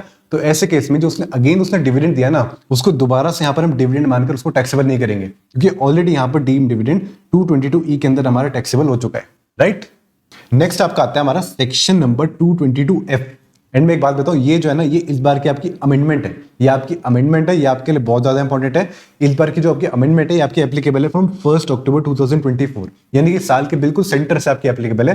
प्रीवियस 24-25 के बिल्कुल बीच से ये वाला प्रोविजन एप्लीकेबल है। इसके पहले एक प्रोविजन होता था, वो अब हमारे किसी काम का नहीं है। देखो सिंपल सी बात है, एक इसके पहले ना हमारा लगता था सेक्शन 115QA, ये सेक्शन ना अब आपके किसी काम का नहीं है, ये सेक्शन 1 अक्टूबर 2024 या फिर उसके बाद से बंद कर दिया गया है। तो देखो अमेंडमेंट क्या है, हमने पहले ये देखना। देखो ये कहती है, ये अमेंडमेंट कहती है buyback of shares bye domestic company, buyback of shares bye domestic company. Buyback क्या होता है, कंपनी क्या करती है, कंपनी क्या करती है, लोगों को अपने शेयर्स इशू कर देती है, और उसके बाद कुछ टाइम बाद उसको लगता है कि मैंने ज्यादा शेयर इशू कर दिए, तो उन लोगों से ना शेयर बाय बैक कर लेती है, एंड बाय बैक के बदले में उन शेयर होल्डर्स को कुछ अमाउंट देना पड़ता है कंपनी को, कंपनी उनको कुछ अमाउंट देती है बाय बैक के बदले, उसे बोला जाता है बाय बैक ऑफ शेयर। ये अमेंडमेंट क्या कहते हैं, देखो ये अमेंडमेंट कहती है in case of buyback of shares bye domestic company, domestic company मतलब कोई इंडिया वाली कंपनी, चाहे कोई लिस्टेड कंपनी हो इंडिया की, चाहे कोई अनलिस्टेड कंपनी हो, उसने क्या किया, बायबैक किया कब, ऑन और आफ्टर 1 अक्टूबर 2024, इस डेट को 1 अक्टूबर 2024 या फिर उसके बाद उसने बायबैक किया। तो ऐसे केस में जितना भी अमाउंट अपने शेयर होल्डर को पे करेगी ना, जितना भी amount, full amount paid by the company to the shareholder is taxable in the hands of the shareholder as deem dividend. Other sources head के अंदर उसको डीम डिविडेंड मान के उसको टैक्सेबल कर दिया जाएगा, एंड इस अमाउंट के अगेंस्ट आपको किसी भी एक्सपेंस की डिडक्शन नहीं मिलेगी। No deduction of any expense shall be allowed, किसी भी एक्सपेंस से आपको डिडक्शन नहीं मिलेगी। एंड सर एक बात बताऊं, अब आप ये सोच रहे होगे कि देखो नॉर्मली मैं अगर शेयर मार्केट में बेचने जाता हूं तो मेरा वहां पर कैपिटल गेन आता है, राइट, मेरा कैपिटल गेन आता है अगर मैं नॉर्मली अपने शेयर्स को बेचने जाता हूं। लेकिन यहां पर अगर मेरी कंपनी ने जबरदस्ती मुझसे शेयर बाय बैक कर लिए और उसके बदले मुझे कुछ कॉम्पेंसेशन दे जा रही है, तो वो मेरे अदर सोर्सेज में क्यों जा रही है। तो यहां पर ये सेक्शन कहता है कि ये अदर सोर्सेज में जाएगी, ठीक है, हम समझ गए अदर सोर्सेज में जाएगी, कोई एक्सपेंस की डिडक्शन नहीं होगी। अब आपके मन में ये सवाल आएगा कि भाई कैपिटल गेन में निकालता हूं तो मैं तो सेल कंसिडरेशन में से अपना एक्चुअल कॉस्ट, जो मेरी कॉस्ट ऑफ परचेज होती है, उसको माइनस कर देता हूं, मतलब कि अपनी एक्चुअल कॉस्ट जो हमने लगाई थी उन शेयर्स को खरीदने के लिए उसको माइनस कर देता हूं। यहां पे इनकम टैक्स वाले कहते हैं हमने आपकी फुल अमाउंट यहां टैक्सेबल कर दी, एक काम करो, जो आपकी एक्चुअल कॉस्ट थी ना उन शेयर्स को परचेज करने की, जो आपकी एक्चुअल कॉस्ट थी, सीधा सीधा उसको अपने कैपिटल गेन हेड के अंदर लेके उसको सीधा सीधा अपना कैपिटल लॉस बना दो, या तो लॉन्ग टर्म या फिर शॉर्ट टर्म, डिपेंडिंग अपॉन आपने कितने टाइम पहले उसको खरीदा था, पीरियड ऑफ होल्डिंग जो थी उसके ऊपर डिपेंड करता है, या तो लॉन्ग टर्म होगा या शॉर्ट टर्म, सीधा सीधा आप उसको जाकर कैपिटल लॉस बना दो, सीधा कैपिटल गेन हेड के अंदर उसको अपना लॉस बना दो। ये हमारा सेक्शन नंबर 222F ये कहता है। अच्छा एक चीज का ध्यान रखना, सेक्शन 222F में ना कहीं पर भी ये पॉइंट नहीं लिखा to the extent of accumulated profit, ये पॉइंट कहीं भी नहीं लिखा। मैंने आपको शुरू में बताया था कि एक हमारा सेक्शन आएगा इन 6 सेक्शन में से 222A से लेकर F में सिर्फ 222F ही ऐसा सेक्शन है जहां पर हमारे to the extent of accumulated profit नहीं लिखा। देखो पहले हमने देखा था यहाँ पर 222E में, देखो यहाँ भी लिखा था, एंड उसके ऊपर हमने D देखा था, यहाँ भी लिखा था, उसके ऊपर ये सब में लिखा था, हर एक में लिखा था to the extent of accumulated profit. यहाँ पर ऐसी कोई रिस्ट्रिक्शन नहीं है, यहाँ पर ऐसी कोई रिस्ट्रिक्शन नहीं है, यानी कि आप जितने भी अमाउंट पे करते हो, कंपनी जितनी भी अमाउंट पे करती है, फुल अमाउंट सीधा सीधा हमारी डीम डिविडेंड मान ली जाएगी। अब देखो, अब मैं आपको ना एक कंक्लूजन बताऊंगा कि आपने एग्जाम में किस तरह से अप्रोच करना है। अगर मान लो आपका एग्जाम में आपका बायबैक का क्वेश्चन आ गया, तो आपने सबसे पहले देखना है कि बायबैक की डेट क्या है, बायबैक की डेट क्या है, क्या वो जो डेट है क्या वो आपकी बिफोर 1 अक्टूबर 2024 है या फिर ऑन और आफ्टर 1 अक्टूबर 2024 है। अगर बिफोर है ना, अगर बिफोर है, देखो हमारा प्रीवियस ईयर है 24-25 एंड ये प्रोविजन हमारा साल के बीच से आया था, तो हमने देखना है कि बायबैक कब हुआ था, हमारे प्रीवियस 24-25 में बायबैक कब हुआ था। अगर हमारा जो बायबैक था वो इस डेट से पहले हुआ था तो हमने लगाना है ये वाला प्रोविजन। अगर हमारा बायबैक हुआ था इस डेट के बाद, या फिर इस डेट को या फिर इस डेट के बाद हुआ था, तो हमने नया वाला प्रोविजन लगाना है। मैं आपको एक बात बताऊं, मोस्टली आपके क्वेश्चन में यही आएगा, यही वाला आएगा, ये वाला आपका आएगा ही नहीं, सवाल ही नहीं आएगा। लेकिन फिर भी हम इसको देखेंगे, बाय चांस अगर आ गया तो हम ये वाला प्रोविजन भी एक बार देख के जाएंगे। देखो मान लो कि अगर आपका बायबैक हुआ 1 अक्टूबर 2024 से पहले, तो ऐसे केस में आपका सेक्शन 222F नहीं लगेगा, आपका लगेगा सेक्शन 115QA लगेगा। एंड ये सेक्शन ना कहता है कि बायबैक के केस में ना शेयर होल्डर की गलती नहीं है, शेयर होल्डर के हैंड में हम उसको 100% एग्जेम्प्ट कर देंगे। जो उसके ऊपर टैक्स बनता है ना बायबैक का जो टैक्स बनता है वो कंपनी ही भरेगी, कंपनी की गलती है, कंपनी ही भरेगी। कितना भरेगी? 23.296%। ये कैसे निकला? देखो, सबसे पहले तो 20% टैक्स यहाँ पे फिक्स था, 20% टैक्स फिक्स था, उसके ऊपर 20% के ऊपर 12% और इन दोनों को मिलाकर इनके ऊपर 4% सेस। अगर आप इसको ऐड करते हो तो आपका 23.296% ही आता है। इतना टैक्स कंपनी भरेगी, कंपनी की रिस्पॉन्सिबिलिटी है। अगर हमारा बायबैक हुआ इस डेट से पहले, यहाँ पर शेयर होल्डर की कोई रिस्पॉन्सिबिलिटी नहीं है, उसके हाथ में 100% एग्जेम्प्ट है। लेकिन अगर हम बात करें बायबैक ऑन और आफ्टर 1 अक्टूबर 2024, यहां पर हमारा न्यू सेक्शन है। देखो बहुत इजी है, ये सेक्शन सीधा सीधा कहता है कि भाई जितना भी आपको बायबैक पे अमाउंट मिला ना, जितना भी शेयर होल्डर को बायबैक करने पर जितना भी अमाउंट मिला, सारा का सारा फुल कंसिडरेशन शेयर होल्डर्स के हैंड में डीम डिविडेंड मानकर अदर सोर्सेज हेड के अंदर उसको टैक्सेबल कर देना है। उसके अगेंस्ट आपको कोई भी एक्सपेंस की आपको डिडक्शन नहीं लेनी। एंड जो भी आपकी उन शेयर्स को परचेस करने की जो भी आपकी कॉस्ट सीधा उसको कैपिटल गेन हेड के अंदर जाकर उसको कैपिटल लॉस बना दो, सीधा उसको कैपिटल लॉस बना दो, या तो लॉन्ग टर्म या फिर शॉर्ट टर्म। आओ एक एग्जांपल देखते हैं। ये हमारा आईसीआई का एग्जांपल है, ध्यान से देखो, आपको सारी चीजें अच्छे से समझ में आ जाएंगी। ये देखो, मान लो किसी ने क्या किया, किसी ने पहले ए लिमिटेड के 100 शेयर परचेज किए थे इन द ईयर 2020। कितने के? 40 रुपीज पर शेयर के उसने शेयर खरीदे थे। तो उसने कितना पैसा लगाया? उसने 4000 रुपीज यहां पर लगाए होंगे 2020 में उसने 100 शेयर खरीदे थे 40 रुपए के। उसके बाद मान लो करंट ईयर 2024-25 के हमारे जो प्रीवियस ईयर है उसमें नवंबर 2024 में 20 शेयर्स थे ना, वो बायबैक कर लिए। ए लिमिटेड ने 20 शेयर्स बायबैक कर लिए एट द रेट ऑफ 60 पर शेयर। तो एक बात बताओ, अगर बायबैक करे, और बायबैक कब करे? नवंबर 2024, यानी कि हमारी अमेंडमेंट के बाद 1 अक्टूबर 2024 के बाद उसने बायबैक करे, तो ऐसे केस में हमारा डीम डिविडेंड लगेगा कि नहीं लगेगा? द आंसर इज यस लगेगा। कितना लगेगा? 20 शेयर्स इंटू 60 यानी कि 1200 रुपीज, पूरा का पूरा फुल कंसिडरेशन हमारा डीम डिविडेंड बन जाएगा 222F के अंदर। एंड अदर सोर्सेज हेड के अंदर हमारा शेयर होल्डर्स के एंड में टैक्सेबल हो जाएगा। अच्छा एक बात बताओ, इन 20 शेयर्स की अब हमारी एक्चुअल कॉस्ट जो थी, इन 20 शेयर्स को परचेस करने की जो हमारी कॉस्ट थी उसका क्या होगा? हमने देखने की भी 20 शेयर्स को परचेस करने की हमारी कॉस्ट कितनी थी? वो थी हमारी 40 rupees per share. 40 rupees per share into 20 यानी कि 800 रुपीज। सीधा इसको जाकर अपना कैपिटल लॉस बना लो, सीधा आपका ये कैपिटल गेन हेड के अंदर जाकर कैपिटल लॉस बन जाएगा, या तो लॉन्ग टर्म या फिर शॉर्ट टर्म। हमारे केस में क्या 2020 में हमने परचेस किया था, तो भाई 5 साल हो गए, 4 साल हो गए, तो हमारा 1 साल से ज्यादा यानी कि लॉन्ग टर्म हमारा हो गया। लॉन्ग टर्म कैपिटल लॉस हमारा यहाँ पर आएगा। इसके बाद देखो, इसके बाद उसने क्या किया भाई 100 शेयर थे, उसमें से 20 बायबैक हो गए, अभी भी 80 बचे। 80 में से उसने क्या किया? 50 बेच दिए 70 पर शेयर में। उसको कुछ लॉन्ग टर्म कैपिटल गेन हुआ। कैसे हुआ? देखो, 70 में बेचे, 40 में खरीदे थे, तो 70 माइनस 40 यानी कि 30 मल्टीप्लाई बाय 50 शेयर्स, 1500 का यहाँ पर उसको लॉन्ग टर्म कैपिटल गेन हुआ। अब हमने देखा कि यहां पर हमें वो लॉन्ग टर्म कैपिटल गेन और ये था हमारा यहां पर लॉन्ग टर्म कैपिटल लॉस। इन दोनों का आप आपस में सेट ऑफ करो तो नेट आपका आएगा 1500 माइनस 800, 700 का यहां पर आपका net long term capital gain आएगा, जो कि हमारा इनकम के कॉम्पिटिशन के अंदर जाएगा। इस तरह से आपने क्वेश्चन को सॉल्व करना है। अगर मान लो ये देखो, ये आईसीआई का एग्जांपल है, तो अगर मान लो इस सेक्शन से आपका क्वेश्चन आता है तो आपको इसी तरह का क्वेश्चन आने के ज्यादा चांसेस हैं। इसके बाद देखो, सेक्शन 222 में हमारे कुछ एक्स्ट्रा पॉइंट थे। ये पहले के 3 पॉइंट तो हमने पहले देख लिए, जब हमने 222A देखा था तब हमने ये तीनों पॉइंट ऑलरेडी देख लिए। अब देखो, ये कहता है कि भाई सेक्शन 222 यानी कि डीम डिविडेंड का जो कंसेप्ट है वो तब एप्लीकेबल नहीं होता जब हम ये वाली बात करते हैं payment on buyback of shares before 1 अक्टूबर 2024। देखो सिंपल सी बात है, हमने अभी देखा 222F, ये एप्लीकेबल कब से? फ्रॉम 1 अक्टूबर 2024। अगर इससे पहले का कोई बायबैक है ना, तो उसको हम डीम डिविडेंड नहीं मानते। उसमें ये वाला प्रोविजन, ये जो हमने देखा ना, ये पुराना वाला जिसमें कंपनी पे करती थी टैक्स, वो वाला प्रोविजन अप्लाई करता है, कंपनी पे करेगी। इसके बाद देखो, in case of demerger shares allotted by resulting company to shareholders of demerge company not deem dividend. देखो सिंपल सी बात है, ये कहते हैं कि देखो डीमर्जर अगर हो जाता है, यानी कि एक कंपनी थी बड़ी सी कंपनी, उसने क्या किया, अपना कोई एक यूनिट डीमर्ज करके उसको नई कंपनी बना दिया, तो ऐसे केस में जो नई कंपनी बनती है उसे बोला जाता है रिजल्टिंग कंपनी। तो रिजल्टिंग कंपनी अगर अपनी डीमर्ज्ड कंपनी के शेयर होल्डर्स को कुछ शेयर्स इशू करती है फ्री में, तो उसको भी डीम डिविडेंड नहीं माना जाएगा। यहां पर अपना 222 का प्रोविजन नहीं लगेगा। अच्छा एक पॉइंट देखो, ये कहता है सेक्शन 222C एंड डी, ये दोनों जो प्रोविजन है ये हमारे प्रेफरेंस शेयर होल्डर्स के लिए अप्लाई नहीं करते। देखो क्या थे ये, 222C था, देखो 222C था ये वाला लिक्विडेशन के टाइम पर जब कंपनी कोई एसेट डिस्ट्रीब्यूट करती थी शेयर होल्डर्स को, तो मैं आपको एक बात बताऊं, 222C जो है ना ये अपने प्रेफरेंस शेयर होल्डर्स के लिए अप्लाई नहीं करता। वैसे ही अपने 222D ये वाला क्या था, distribution by reduction of share capital to shareholders, जहां पर मैंने देखा था 100 रुपए के शेयर को उसने 40 बना दिया एंड 60 रुपीज पर शेयर उसने रिटर्न कर दिया, तो डीम डिविडेंड मान लिया जाता था। ये प्रोविजन भी अपना प्रेफरेंस शेयर होल्डर्स के लिए एप्लीकेबल नहीं होता, राइट। इसके बाद हमारा पॉइंट आता है डिविडेंड और income from units of UTI mutual fund. अगर आपके पास कोई म्यूचुअल फंड है, किसी म्यूचुअल फंड के यूनिट्स पड़े हैं, या फिर आपके पास यूनिट ट्रस्ट ऑफ इंडिया इसके आपके पास यूनिट पड़े हैं एंड उसके ऊपर आपके कुछ इनकम होती है, या फिर उसको डिविडेंड भी बोला जाता है, अगर ऐसी कोई इनकम आपको होती है तो वो आपकी अदर सोर्सेस सेट के अंदर टैक्सेबल होगी। किसके हैंड्स में, जो यूनिट होल्डर है उसके हैंड्स में, जो यूनिट होल्डर यानी कि जो उस यूनिट का ओनर है उसके हैंड्स में टैक्सेबल किया जाएगा under the head other sources. और यहां पर भी आपको सिर्फ एक ही खर्चे की डिडक्शन मिलेगी इसके अगेंस्ट में, इंटरेस्ट की।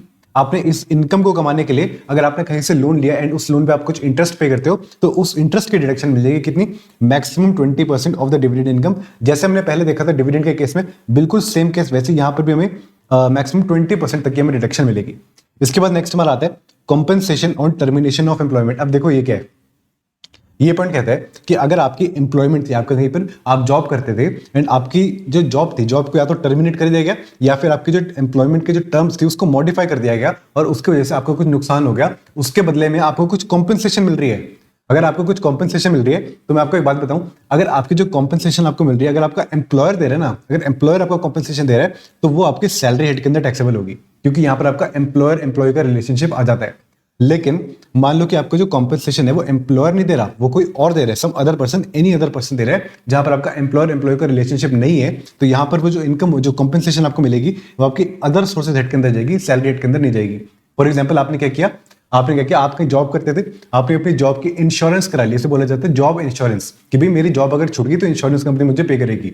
मान लो कि प्रीवियस से 24-25 में आपकी जॉब चलेगी, तो इस ऐसे केस में जॉब इंश्योरेंस कंपनी जब आपको पे करेगी ना, तो यहां पर एम्प्लॉयर एम्प्लॉय रिलेशनशिप नहीं है, हेंस यहां पर आपका अदर सोर्सेज के अंदर वो कॉम्पेंसेशन आपकी टैक्सेबल करी जाएगी, राइट। इसके बाद देखते हैं हमारा नेक्स्ट पॉइंट, ये हमारा गिफ्ट का है। एंड एक बात बताऊं, ये आपका पॉइंट बहुत ज्यादा इंपॉर्टेंट है। जैसे हमने डिविडेंड का देखा था, डिविडेंड वाला हमारा बहुत इंपॉर्टेंट पॉइंट था, एक्जैक्टली वैसे ही जो हमारा गिफ्ट का पॉइंट है ये भी हमारा बहुत ज्यादा इंपॉर्टेंट है, ये हमारे एग्जाम में आता है, राइट। इसको हम डिटेल में देखेंगे। तो देखो हम बात करते हैं टैक्सेबिलिटी ऑफ गिफ्ट की। देखो पहले देखते हैं गिफ्ट का मीनिंग क्या होता है। गिफ्ट का मीनिंग होता है कोई भी मनी या प्रॉपर्टी रिसीव्ड विदाउट कंसिडरेशन, बिल्कुल ही फ्री में मिल गई, या फिर फॉर इनएडिक्वेट कंसिडरेशन, यानी कि बहुत सस्ते में मिल गई। जैसे कि फॉर एग्जांपल आपने क्या किया, आपको कुछ गिफ्ट में आपको आईफोन मिला, अगर आपको गिफ्ट में आईफोन मिला तो आपको विदाउट कंसिडरेशन यानी कि बिल्कुल फ्री में मिल गया। या फिर ये भी हो सकता है कि 1 लाख रुपए का आईफोन आपको सिर्फ 40,000 में मिल गया, तो यहाँ पर इन एडिक्वेट कंसिडरेशन है, तो ऐसे केस में 60,000 का जो आपको बेनिफिट है वो आपके लिए गिफ्ट बन जाएगा। इसे बोला जाता है गिफ्ट। एनी मनी और प्रॉपर्टी रिसीव्ड विदाउट कंसिडरेशन और फॉर इन एडिक्वेट कंसिडरेशन, उसे बोला जाता है गिफ्ट। तो मैं आपको एक बात बताऊं, इनकम टैक्स के अंदर ना गिफ्ट हमारे 3 टाइप के होते हैं, एक ये वाला और एक ये वाला। आओ देखो क्या लिखा है। गिफ्ट होते हैं 3 टाइप के। पहला गिफ्ट होता है जब एम्प्लॉय को एम्प्लॉयर से गिफ्ट रिसीव होता है under the employer employee relationship. तो मैं आपको एक बात बताऊं, ये हम ऑलरेडी कवर कर चुके हैं। हमारा जो सैलरी का चैप्टर था हमने देखा था, एम्प्लॉय को एम्प्लॉयर से कुछ भी गिफ्ट रिसीव होते हैं एंड एम्प्लॉयर एम्प्लॉय रिलेशनशिप में, तो हमारा सैलरी हेड के अंदर ही टैक्सेबल किया जाता है। इसके बाद देखो पीजीबीपी में, जब हमने पीजीबीपी पढ़ा था तब हमने एक चीज और देखी थी कि अगर कोई गिफ्ट मिलता है, आपको कोई बेनिफिट या कोई परक्विजिट आपको दिया जाता है due to your own business और प्रोफेशन, तो वो जो होता है ना, वो जो गिफ्ट होता है वो आपका पीजीबीपी हेड के अंदर टैक्सेबल किया जाता है। फॉर एग्जाम्पल मैंने आपको वहां पे एक एग्जाम्पल दिया था पीजीबीपी में पढ़ाते हुए, ये एग्जाम्पल दिया था कि अगर जो मैन्युफैक्चरर है, अगर रिटेलर को कुछ गिफ्ट देता है, बोलता है कि तुम अगर मेरा सेल्स टारगेट अचीव करते हो तो मैं तुम्हें साल के एंड में एक आईफोन गिफ्ट करूंगा, तो ऐसे केस में वो जो आईफोन है ना, वो उस रिटेलर को जब मिलेगा तो उसके लिए पीजीबीपी हेड के अंदर उसको टैक्सेबल किया जाएगा, राइट।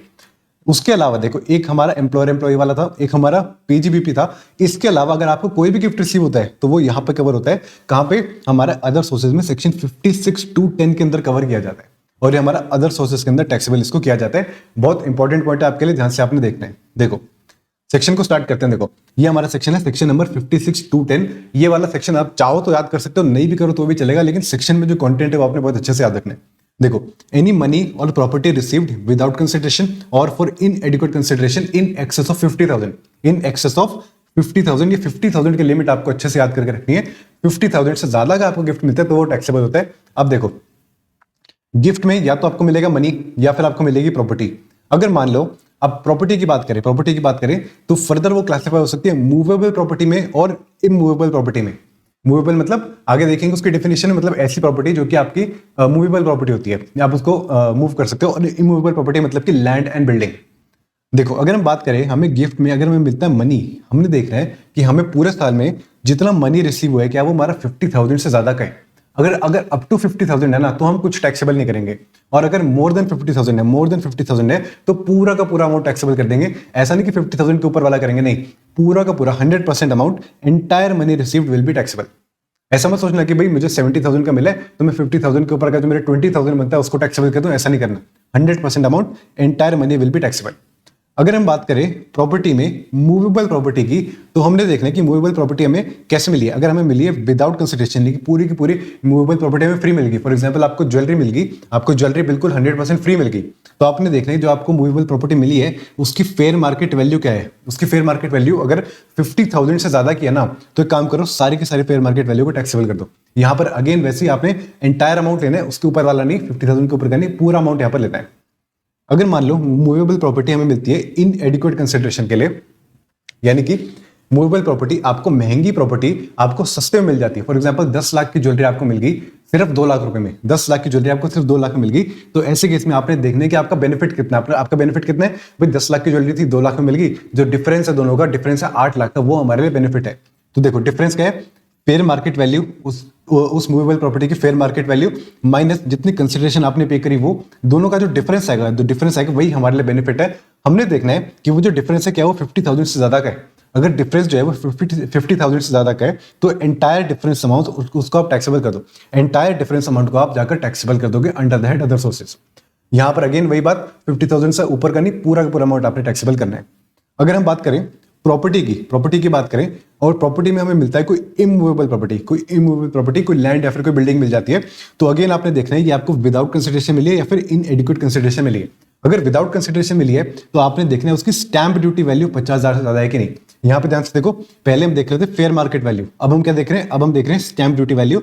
इमूवेबल प्रॉपर्टी के केस में हम देखते हैं स्टैंप ड्यूटी वैल्यू। हमने देखे उसके स्टैंप ड्यूटी वैल्यू क्या 50,000 से ज्यादा है। अगर 50,000 से ज्यादा है तो अगेन एंटायर अमाउंट आप यहां पर उसको टैक्सेबल कर दोगे।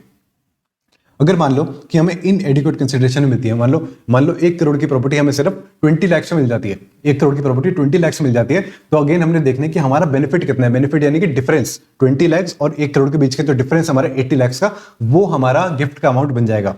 देखो कैसे निकालना है, सबसे पहले देखो उस प्रॉपर्टी की स्टैंप ड्यूटी वैल्यू यहाँ पे वो ले लो, उसमें से माइनस करो आपने कितनी कंसिडरेशन पे करी, कितनी पे करी, हमने 20 लाख की थी, वो ले लो, दोनों का जो डिफरेंस है वो देखो। अगर वो जो डिफरेंस है जो आपका बेनिफिट है, अगर वो 50,000 से ज्यादा है वो, तो उसको टैक्सेबल करना है। लेकिन यहाँ पर एक कंडीशन है कि हमारी जो स्टैंप ड्यूटी वैल्यू है ना, that should be more than 110% of consideration.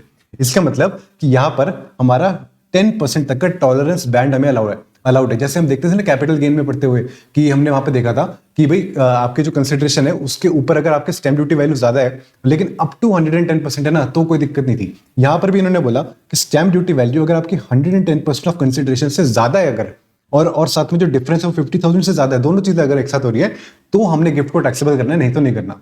Simple सी बात है। इन्होंने बोला जैसे कैपिटल गेन में हमें 10% का टॉलरेंस बैंड देते थे, एग्जैक्टली वैसे यहां पर हमें भी 10% का टॉलरेंस बैंड यहां पर दिया है।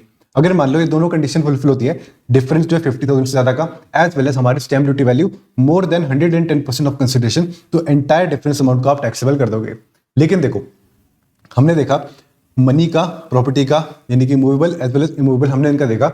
लेकिन यहां पर ना एक छोटा सा पॉइंट है जो कि यहां पर बच्चे मिस्टेक कर देते हैं। देखो हमने देखना है, देखो फॉर एग्जांपल अगर हम बात करें मनी की बात करें, देखो हमने कंसेप्ट एक बार देख लिया, अब हम एक एक्स्ट्रा पॉइंट देख रहे हैं जो कि बहुत इंपॉर्टेंट है। अगर हम बात करें मनी की, तो मनी में ना हमने ना एग्रीगेट देखना है, पूरे साल में। फॉर एग्जांपल अगर आपको एक बार आपको मनी गिफ्ट मिला 20,000, एक बार दूसरी बार आपको मनी मिला आपको 30,000, और तीसरी बार अगेन आपको मिल गया 20,000, तो अब एक बात बताओ कि इंडिविजुअली आप इनको देखोगे ना तो ये 50,000 से कम है, लेकिन अगर आप इनका एग्रीगेट करते हो तो ये आपके बन जाते हैं 70,000। तो ऐसे केस में पूरा का पूरा आपका 70,000 टैक्सेबल हो जाएगा। हमने क्या करना है, it is checked in aggregate, हमने उसका एग्रीगेट देखना है। और एक पॉइंट और, अगर हम बात करें मूवेबल प्रॉपर्टी की और मनी की, तो इसका भी हमने एग्रीगेट करना है, यानी कि इन दो कैटेगरी का, देखो एक हो गया मनी, एक हो गया हमारा मूवेबल प्रॉपर्टी, इनका भी हमने एग्रीगेट करना है। इनका भी हमने जो हमें बेनिफिट मिल रहा है उसका हमने एग्रीगेट करना है। फॉर एग्जांपल अगर आपको अगर मान लो फॉर एग्जाम्पल आपको 20,000 की आपको मनी मिली और उसके बाद आपको 30,000 का आपको मूवेबल प्रॉपर्टी का आपको विदाउट कंसिडरेशन मिला, और उसके बाद आपको अगेन यहाँ पर 40,000 का आपको मूवेबल प्रॉपर्टी और इन एडुकेट कंसिडरेशन मिली 40,000 का आपको उसके ऊपर बेनिफिट हुआ। आपने क्या करना है, इन तीनों का टोटल करना है। 20,000 का हमारा यहाँ पे कैश था, यहाँ में मनी मिला था, 30,000 का हमें यहाँ पर मूवेबल प्रॉपर्टी मिली थी, तो यहाँ पर अगेन 40,000 का हमें बेनिफिट हुआ था। तीनों का आपने टोटल करना है, कितना हुआ आपका, ये हो गया आपका 90,000। तो पूरा का पूरा 90,000 आपका यहाँ पर टैक्सेबल कर दिया जाएगा। आपने क्या करना है, मनी का as well as movable property without consideration, inadequate consideration, तीनों का आपने टोटल करके देखते हैं। इनके it is checked in aggregate for all categories. लेकिन अगर हम बात करें इमूवेबल प्रॉपर्टी की ना, तो ये हमारी ना पर प्रॉपर्टी चेक की जाती है। फॉर एग्जाम्पल इसको आपने बिल्कुल अलग रखना है, इसको आपने बिल्कुल अलग रखना है। फॉर एग्जाम्पल एक आपने इमूवेबल प्रॉपर्टी बेची, उसमें आपको बेनिफिट हुआ 20,000 का, सॉरी एक आपको इमूवेबल प्रॉपर्टी गिफ्ट मिली, उसमें आपको बेनिफिट हुआ 20,000 का। उसके बाद आपको एक और प्रॉपर्टी मिली, उसमें आपको बेनिफिट हुआ 30,000 का। उसके बाद आपको एक और मिल गई, उसमें आपको बेनिफिट हुआ 40,000 का। तो देखो इन तीनों का आप एग्रीगेट करते हो ना 50,000 से ज्यादा है, इन तीनों का आप एग्रीगेट करते हो 50,000 से ज्यादा, लेकिन फिर भी इसको हम टैक्सेबल नहीं करेंगे क्योंकि इंडिविजुअली हर इमूवेबल प्रॉपर्टी में इंडिविजुअली आपको 50,000 से कम का बेनिफिट हो रहा है, राइट। तो यहाँ पर it is to be check individually for each property separately. अच्छा, अब सवाल ये आता है कि जो स्टैम्प ड्यूटी वैल्यू है ये कैसे निकालनी है। देखो ये पॉइंट हम पहले देख चुके हैं, कैपिटल गेन में भी देखा था, एक बार हमने पीजीबीपी में भी देखा था। वहां पे देखा था, देखो हमें स्टैम्प ड्यूटी वैल्यू कैसे निकालनी है। हमने देखना है कि date of agreement and date of registration same है कि अलग है। अगर date of agreement and date of registration हमारे सेम है तो उस डेट की आपने स्टैम्प ड्यूटी वैल्यू लेनी है। अगर date of agreement and date of registration आपके सेम नहीं है तो आपने देखना है कि क्या up to the date of agreement, क्या आपको अकाउंट पे चेक, डिमांड ड्राफ्ट, ईसीएस से कुछ भी पैसा रिसीव हो गया। अगर हो गया तो डेट ऑफ अग्रीमेंट की आप स्टैम्प ड्यूटी वैल्यू ले लो, अगर नहीं हुआ तो डेट ऑफ रजिस्ट्रेशन की आप स्टैम्प ड्यूटी वैल्यू ले लो। ये पॉइंट हम पहले कई बार देख चुके हैं। अच्छा, एक छोटा सा पॉइंट यहाँ पे था, ये पॉइंट कहता है कि if the assessee is not satisfied with the stamp duty value he may refer the case to the valuation officer. बिल्कुल सेम जो पॉइंट हमने कैपिटल गेन के अंदर देखा था, एक्जैक्टली सेम पॉइंट है, दोबारा यहाँ पे इसको कवर नहीं करेंगे। अब सवाल ये आता है कि प्रॉपर्टी का मीनिंग क्या होता है। तो देखो ध्यान से देखो, प्रॉपर्टी में आता है, एक आता है आपका मूवेबल प्रॉपर्टी, एक होता है आपका इमूवेबल प्रॉपर्टी। मूवेबल प्रॉपर्टी में आती है हमारी ये 9 चीजें, एंड इमूवेबल में आती है हमारी लैंड एंड बिल्डिंग। देखो सिंपल सी बात है, इमूवेबल प्रॉपर्टी तो एक ही चीज होती है अपनी लैंड एंड बिल्डिंग, उसके अलावा कुछ होता नहीं है।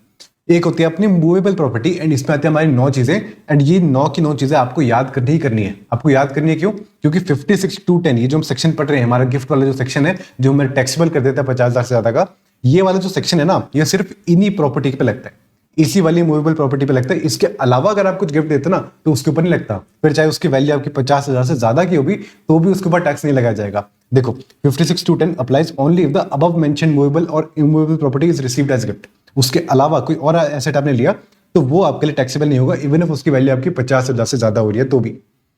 जैसे आपने फॉर एग्जांपल आपने किसी को कार गिफ्ट कर दी, या आपको मोबाइल फोन मिला, आपको टीवी मिला, कोई फर्नीचर मिला, ये सारी चीजें अगर आपको गिफ्ट मिलती है तो वो इसमें कवर नहीं होती, हेंस यहाँ पर आपको 56(2) का प्रोविजन यहाँ पे नहीं रहेगा। अब सवाल ये आते हैं कि मूवेबल प्रॉपर्टी में आखिर आता क्या क्या है। तो देखो मैंने इसकी आपकी एक शॉर्ट फॉर्म बना रखी है। इसके शॉर्ट फॉर्म कैसे आता है, देखो जब डीपीएस सेव, आपने इस तरह से याद रखना है, जब डीपीएस सेव, इस तरह से आपने याद रखना है। ये मैंने छोटी सी शॉर्ट फॉर्म बनाई है ताकि आपको अच्छे से याद रहे। अब देखो जे से क्या बनता है, जे से बनता है आपका ज्वेलरी, ए से बनता है आपका आर्कियोलॉजिकल कलेक्शंस, उसके बाद बी से बनता है आपका बुलियंस, उसके बाद डीपीएस से बनता है ड्राइंग पेंटिंग स्कल्पचर्स, उसके बाद एस से बनता है आपका शेयर्स एंड सिक्योरिटीज, ए से बनता है आपका एनी वर्क ऑफ आर्ट, और लास्ट में वी से बनता है आपका वर्चुअल डिजिटल एसेट।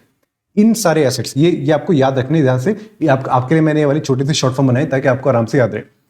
इन सभी एसेट्स को अगर आप एज अ गिफ्ट आपको ये वाले सभी एसेट रिसीव होते हैं तभी आपके लिए 56 to 10 का प्रोविजन लगता है। फिर आप देखते हो कि हमारे यहाँ पर 50,000 से ज्यादा की वैल्यू है कि नहीं है, राइट। अब देखो कुछ हमारे ना ऐसे केसेस होते हैं जहां पर हमें गिफ्ट मिलता है 56 to 10 का प्रोविजन लग रहा होता है, लेकिन फिर भी हम उसको एक्सक्लूड कर देते हैं, उसके ऊपर 56 to 10 का प्रोविजन नहीं एप्लीकेबल करते, एप्लीकेबल उसको नहीं किया जाता। कौन से केस होते हैं, यानी कि कोई आपको मनी या प्रॉपर्टी रिसीव हो रही है, वो आपको टैक्सेबल नहीं होगी जब आपको एज अ गिफ्ट मिलेंगे, कहां से, किसी रिलेटिव से मिलेंगे, या आपको on the occasion of marriage, आपकी शादी पे आपको गिफ्ट मिल गए तो वो सारे के सारे आपके एग्जेम्प्ट रहते हैं। अगर मान लो आपको इनहेरिटेंस पे आपको कुछ मिला या फिर विल के थ्रू कुछ मिला, वो भी आपका एग्जेम्प्ट रहता है इन कंटेम्पलेशन ऑफ दैट। ये क्या होता है, फॉर एग्जाम्पल कोई पर्सन है वो मरने वाला है, मरते मरते अपनी प्रॉपर्टी आपको दे गया इन कंटेम्पलेशन ऑफ डेथ। उसको लग रहा था मरने वाला है, मरते मरते अपनी प्रॉपर्टी आपके नाम कर गया, तो वो उससे बोला जाता है इन कंटेम्पलेशन ऑफ डेथ। आपको कुछ गिफ्ट मिला तो वो भी आपका टैक्सेबल नहीं किया जाता। अगर आपको किसी लोकल अथॉरिटी, हमारे यहाँ पर म्यूनिसिपैलिटी होती है, वहां से अगर आपको कुछ गिफ्ट मिलता है तो वो आपका यहाँ पर टैक्सेबल नहीं होता। अगर आपको किसी हॉस्पिटल से गिफ्ट मिलता है तो वो भी टैक्सेबल नहीं किया जाता। अगर आपको किसी एजुकेशन इंस्टीट्यूशन या फिर किसी यूनिवर्सिटी से कुछ गिफ्ट मिलता है तो वो भी आपका टैक्सेबल नहीं किया जाता। इसके अलावा अगर मान लो किसी ट्रस्ट को, अगर किसी ट्रस्ट को गिफ्ट मिलता है, किसी रजिस्टर्ड ट्रस्ट को, रजिस्टर्ड कहां पर, 12A, 12AA, 12AB या फिर 1023C, ये 3 ऐसे सेक्शन आपके सी फाइनल में आएंगे। अभी ध्यान मत दो, अभी के लिए याद देखो, कोई रजिस्टर्ड ट्रस्ट है, अगर किसी रजिस्टर्ड ट्रस्ट को गिफ्ट मिलता है या फिर कोई रजिस्टर्ड ट्रस्ट किसी और को गिफ्ट देता है तो उसके लिए भी यहाँ पर टैक्सेबल नहीं किया जाता। और अगर मान लो कोई इंडिविजुअल है, उसने क्या किया, उसने एक ट्रस्ट खोल दिया for the benefit of relative, अपने रिलेटिव के लिए कोई उसने ट्रस्ट खोल दिया एंड उस ट्रस्ट में कोई अपनी प्रॉपर्टी ट्रांसफर करता है एज अ गिफ्ट, तो उस ट्रस्ट के लिए वो टैक्सेबल नहीं किया जाएगा। इसके अलावा अगर मान लो आपको कोई गिफ्ट मिलता है, कैसे, through transaction not regarded as transfer under section 47, capital gain में एक सेक्शन आता है सेक्शन 47, उसमें लिखा आता है ऐसी ट्रांजैक्शन जो कि देखने में लगता है कि ट्रांसफर है लेकिन एक्चुअल में उसको ट्रांसफर नहीं माना जाता है, वहां पर कैपिटल गेन भी नहीं आता था और यहाँ पर हमारा उस पर गिफ्ट का प्रोविजन भी नहीं लगेगा। फॉर एग्जाम्पल, अगर एचएफ का पार्टीशन हो जाता है तो एचएफ के पार्टीशन होने पे उसके मेंबर्स को जितने भी सारे एसेट्स डिवाइड होते हैं ना, वो एज अ गिफ्ट नहीं माने जाते, यहाँ पर 56(2)(10) नहीं लगेगा। इसके अलावा अगर कोई होल्डिंग कंपनी अपनी सब्सिडरी कंपनी, अपनी इंडियन सब्सिडरी को, कोई 100% होल्डिंग कंपनी अपनी इंडियन सब्सिडरी को कोई भी गिफ्ट देती है तो वो भी टैक्सेबल नहीं होगा रिसीवर के केस में, रिसीवर के केस में। वैसे अगर कोई सब्सिडरी कंपनी अपनी इंडियन होल्डिंग कंपनी को कोई गिफ्ट देती है तो वो भी टैक्सेबल इसका यहाँ पर नहीं होगा। इसके अलावा एमैल्गमेशन एंड डीमर्जर के केस में भी अगर मान लो कोई एसेट ट्रांसफर किए जाते हैं या फिर कोई नए शेयर्स इशू करे जाते हैं तो वो भी हमारा यहाँ पर गिफ्ट की कैटेगरी में नहीं आएगा, वो भी यहाँ पर हमारा टैक्सेबल नहीं किया जाएगा। ये हमारे कुछ पॉइंट थे। अब इन पॉइंट्स को आपने कैसे याद रखना है, देखो इन पॉइंट्स को आपने कैसे याद रखना है। एक छोटी सी शॉर्ट फॉर्म मैंने यहाँ पर एक और बनाई थी ताकि ये पॉइंट भी आपको सारे याद रहे। देखो क्या लिखा है, एक मैंने बनाई थी mister tilted high, mister tilted high, ये इस तरह से आपने इसको याद रखना है। मिस्टर टिल्टेड हाई देखो कैसे बनता है, देखो एम से बनता है आपका marriage, on the occasion of marriage आपको कुछ गिफ्ट मिलता है तो वो आपका एग्जेम्प्ट रहता है। आर मींस रिलेटिव, आपको अपने रिलेटिव से कुछ गिफ्ट मिलता है। अभी थोड़ी देर में देखेंगे रिलेटिव की डेफिनेशन में कौन कौन आता है, लेकिन अभी के लिए देखो आपके रिलेटिव से अगर आपको कुछ गिफ्ट मिलता है तो वो आपके लिए एग्जेम्प्ट रहता है। टी मींस ट्रस्ट, अगर मान लो किसी ट्रस्ट को गिफ्ट मिलता है या फिर किसी ट्रस्ट से हमें कुछ गिफ्ट मिलता है वो हमारा एग्जेम्प्ट रहता है, प्रोवाइडेड जो ट्रस्ट है वो हमारा रजिस्टर्ड ट्रस्ट होना चाहिए। आई मींस इनहेरिटेंस, अगर आपको इनहेरिटेंस में कुछ गिफ्ट मिला यानी कि अपने पूर्वजों से कुछ गिफ्ट मिला या फिर विल के थ्रू कुछ गिफ्ट मिलता है तो वो भी आपका यहाँ पर एग्जेम्प्ट रहता है। अगर मान लो एल से क्या है, लोकल अथॉरिटी से आपको गिफ्ट मिलता है वो भी एग्जेम्प्ट रहता है। नेक्स्ट अपना टी मींस ट्रांसफर 47 वाला जो ट्रांसफर जो कि ट्रांसफर नहीं माना जाता, वहां पर इन केसेस में अगर आपको कुछ गिफ्ट मिलता है तो वो भी आपका ट्रांसफर नहीं माना, वो भी आपका गिफ्ट नहीं माना जाता। एक होता है ई मींस एजुकेशन इंस्टीट्यूशन या फिर किसी यूनिवर्सिटी से गिफ्ट मिलता है तो वो भी एग्जेम्प्ट रहता है। लास्ट है D means death, in contemplation of death आपको कुछ गिफ्ट मिलता है तो वो भी आपका यहाँ पर एग्जेम्प्ट रहता है। लास्ट है एच और आई, एच मींस हॉस्पिटल से कोई गिफ्ट मिलता है तो वो भी एग्जेम्प्ट रहता है। एंड लास्ट है आई अपना इंडिविजुअल, ये क्या है, इंडिविजुअल ने नया ट्रस्ट बनाया किसके लिए, for the benefit of his own relative, अपने रिलेटिव के बेनिफिट के लिए उसने ट्रस्ट बनाया, उसको कुछ ट्रस्ट को कुछ गिफ्ट दे रहा है तो गिफ्ट यहाँ पर उस ट्रस्ट के हैंड्स में उसको एग्जेम्प्ट रखा जाएगा। ये कुछ एक तरीका था आपको ये वाले पॉइंट याद कराने का। एक आपको ये भी याद रखना है, एक आपको ये याद रखना है मूवेबल प्रॉपर्टी, एक आपने ये याद रखना है non applicability of section 56(2)(10), right. तो हमने देखा सेक्शन 56(2)(10) जो होता है ये तब नहीं लगता जब हम गिफ्ट लेते हैं किसी रिलेटिव से, यानी कि रिलेटिव से गिफ्ट लोगे तो वो एग्जेम्प्ट हो जाएगा। अब सवाल ये आता है कि रिलेटिव कौन होता है। देखो रिलेटिव कौन होता है, अगर हम बात करें किसी इंडिविजुअल की तो सबसे पहले तो इंडिविजुअल के लिए उसका स्पाउस उसके लिए रिलेटिव है, उसके स्पाउस उसके लिए रिलेटिव है, यानी कि इंडिविजुअल का स्पाउस है कोई तो वो उसके लिए रिलेटिव है। उसके बाद उसके मदर फादर रिलेटिव है, उसके ब्रदर सिस्टर रिलेटिव है, अगर उसके ब्रदर सिस्टर मैरिड है तो उसके ब्रदर की जो वाइफ है वो भी रिलेटिव है, उसका सिस्टर के जो हस्बैंड है वो भी रिलेटिव है। अगर हम बात करें मदर फादर की तो मदर फादर के जो ब्रदर सिस्टर है, यानी कि एक तो हो गया उसके फादर की साइड से देखें तो उसके चाचा एंड एज वेल एज उसकी चाची, ये भी उसके रिलेटिव है। अगर मदर साइड से देखें तो उसके मामा एज वेल एज मामी, ये भी रिलेटिव है। अगर यहाँ पर देखें फादर साइड से अगेन देखें तो फादर की सिस्टर यानी कि बुआ एज वेल एज बुआ के हस्बैंड है वो भी उसके रिलेटिव है। अगर मदर साइड से देखें तो मदर साइड से देखें तो आपकी मासी एज वेल एज मौसा जी, ये भी आपके लिए रिलेटिव, ये सारे आपके रिलेटिव बन जाते हैं। इसके अलावा उस इंडिविजुअल के कोई भी लीनियल असेंडेंट डिसेंडेंट, कोई भी लीनियल असेंडेंट की बात करें तो दादा दादी नाना नानी या फिर परदादा परदादी परनाना परनानी, ये सारे भी आपके रिलेटिव बन जाते हैं। इन सबसे आप गिफ्ट लेना चाहो तो ले सकते हो, यहाँ पर आपका टैक्स नहीं लगेगा। दूसरी बात, अगर हम उस इंडिविजुअल के स्पाउस का देखें तो उस इंडिविजुअल के लिए उसके स्पाउस के ब्रदर सिस्टर और उनके उनके जो स्पाउस है वो भी उसके रिलेटिव बन जाएंगे, एंड उसके स्पाउस के मदर फादर भी उसके रिलेटिव बन जाएंगे। उसके स्पाउस के मदर फादर के कोई लीनियल असेंडेंट डिसेंडेंट है तो वो भी हमारे यहाँ पर रिलेटिव बन जाएंगे। लेकिन ध्यान देना, इंडिविजुअल के स्पाउस के मदर फादर के ब्रदर सिस्टर यहाँ पे इंक्लूडेड नहीं है, ब्रदर सिस्टर यहाँ पर इंक्लूडेड नहीं है, इस चीज का आपने ध्यान देना है। एंड एक बात और, अब तक हमने ये सारे देख लिए, सारे केस देख लिए, वही अगर हम देखें उस इंडिविजुअल के और उस स्पाउस के अगर कोई लीनियल डिसेंडेंट है और उन लीनियल डिसेंडेंट का कोई स्पाउस है तो वो भी आपके रिलेटिव के डेफिनेशन में आ जाता है। आपने क्या करना है, आपने इस डायग्राम को ना अच्छे से याद करना है, इस डायग्राम को अच्छे से याद करना है, क्योंकि इसके अलावा ना कोई पर्सन आपके डेफिनेशन में नहीं आता, रिलेटिव के डेफिनेशन में इसके अलावा कोई पर्सन नहीं आता। तो इसके अलावा अगर आपको कहीं से गिफ्ट मिलता है ना तो वो आपका टैक्सेबल हो जाएगा, 56(2)(10) उसके ऊपर लग जाएगा, वो 50,000 की लिमिट हमें उसके ऊपर देखनी पड़ेगी। अच्छा देखो, एक तो ये आपने याद करना है, ये आपने पूरा का पूरा आपने याद करना है। इसके अलावा देखो ना, क्वेश्चन में ना कई बार आपका एग्जामिनर आपको कंफ्यूज करने के लिए ये सारे नाम दे देता है। जैसे फॉर एग्जांपल स्पाउस की जगह ना फियोंसे दे देगा, फियोंसे दे देगा, और आप सोचोगे फियोंसे तो मेरे रिलेटिव है, तो ऐसे कैसे बताओ, फियोंसे ना रिलेटिव नहीं होते।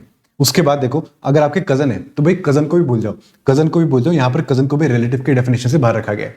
इसके अलावा नेफ्यू, आप सोचोगे नेफ्यू जो होता है, नेफ्यू क्या होता है, हमारा भतीजा है, हमारा भांजा, इन्हें बोला जाता है नेफ्यू, तो ये भी हमारे रिलेटिव की डेफिनेशन से बाहर है। देखने में लगेगा कि भाई रिलेटिव है, लेकिन नहीं, ये भी हमारे रिलेटिव नहीं होते। नीस भी सेम, ये भी रिलेटिव नहीं होती। फ्रेंड्स जो होते हैं, फ्रेंड्स तो हमें पता है, फ्रेंड्स भी हमारे रिलेटिव नहीं होते। तो देखो ये सारे आपने याद रखने हैं। और एक मैं आपको बताऊं सिंपल, आपने ये पूरा याद करना है, ये जो मैंने फॉर्मेट बना रखा है ये आपने अच्छे से याद करना, आपको समझ आ जाएगा कि भाई रिलेटिव के डेफिनेशन में कौन आता है, ताकि आपका क्वेश्चन एग्जाम में गलत ना हो। इसके अलावा अगर हम बात करें एचयूएफ की, भाई एचयूएफ के ना, एचयूएफ के जितने मेंबर है सारे के सारे हमारे एचयूएफ के लिए रिलेटिव है। ये बड़ा छोटा सा पॉइंट था। मेन हमने देखना है इंडिविजुअल के लिए क्या क्या होना है, राइट। अच्छा, यहाँ पर एक छोटा सा पॉइंट हमारा रह गया था। देखो ये पॉइंट क्या कहता है, देखो ये पॉइंट कहता है cost of acquisition in after section 56(2)(10). ये सेक्शन कहता है, ये पॉइंट कहता है कि एक बारी अगर आपने गिफ्ट किसी को दिया और 56(2)(10) के अंदर वो टैक्सेबल हो गया, वो टैक्सेबल हो गया, तो आगे चलकर वो पर्सन जब उस एसेट को बेचने जाएगा ना, तो जो भी fair market value, stamp duty value हमने कंसीडर की थी 56(2)(10) के लिए, वही अमाउंट आगे चलकर उस पर्सन के लिए कॉस्ट बन जाएगी।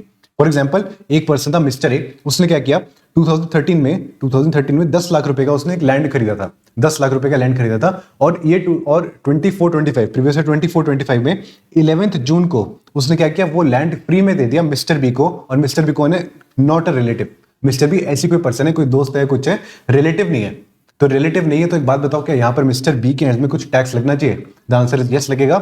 हमने देखना है कि भाई ट्रांसफर डेट यानी कि गिफ्ट वाली डेट में 11 जून 2024 को उसकी स्टैम्प ड्यूटी वैल्यू क्या थी? उसकी स्टैम्प ड्यूटी वैल्यू थी 60 लाख। तो 60 लाख जो है ना पूरा का पूरा मिस्टर बी के हैंड में 56(2)(10) के अंदर टैक्सेबल हो जाना चाहिए। उस दिन वो टैक्सेबल हो गया होगा। आगे चलकर मिस्टर बी जब उसको बेचने जाएगा ना, तो उसके लिए जो कॉस्ट ऑफ एक्विजिशन होगी वो 60 लाख होगी। ये मत सोचना कि मैं मिस्टर ए की पुरानी जो कॉस्ट थी मेरी 10 लाख की वो ले लूं, नहीं, आपने उसकी कॉस्ट ऑफ एक्विजिशन 60 लाख लेनी है। 60 लाख क्या है? गिफ्ट वाली डेट को जो आपकी स्टैम्प ड्यूटी वैल्यू थी वो। और एक बात और, पीरियड ऑफ होल्डिंग भी आपने यहां से लेना है, जिस दिन गिफ्ट मिला था वहां से लेना है। प्रीवियस ओनर का अब आपने कुछ भी लेना, उसको आपने कंप्लीटली भूल जाना है। आपने लेना है इस डेट से लेकर सेल डेट तक जो भी आपका पीरियड ऑफ होल्डिंग बनता है उस हिसाब से आपने कैपिटल गेन कैलकुलेट करना है। अब बताओ मैं, अब हम ऐसा इसलिए क्यों कर रहे हैं? देखो हम ऐसा क्यों कर रहे हैं, इसलिए कर रहे हैं क्योंकि भाई अगर मान लो, क्योंकि ये रिलेटिव नहीं है, हम क्या कर रहे हैं 56(2)(10) में उसको ऑलरेडी टैक्सेबल कर रहे हैं अदर सोर्सेज हेड के अंदर। यानी कि भाई हमारी जो इस डेट की जो हमारी स्टैम्प ड्यूटी वैल्यू है 60 लाख की, वो ऑलरेडी टैक्स हो चुकी है।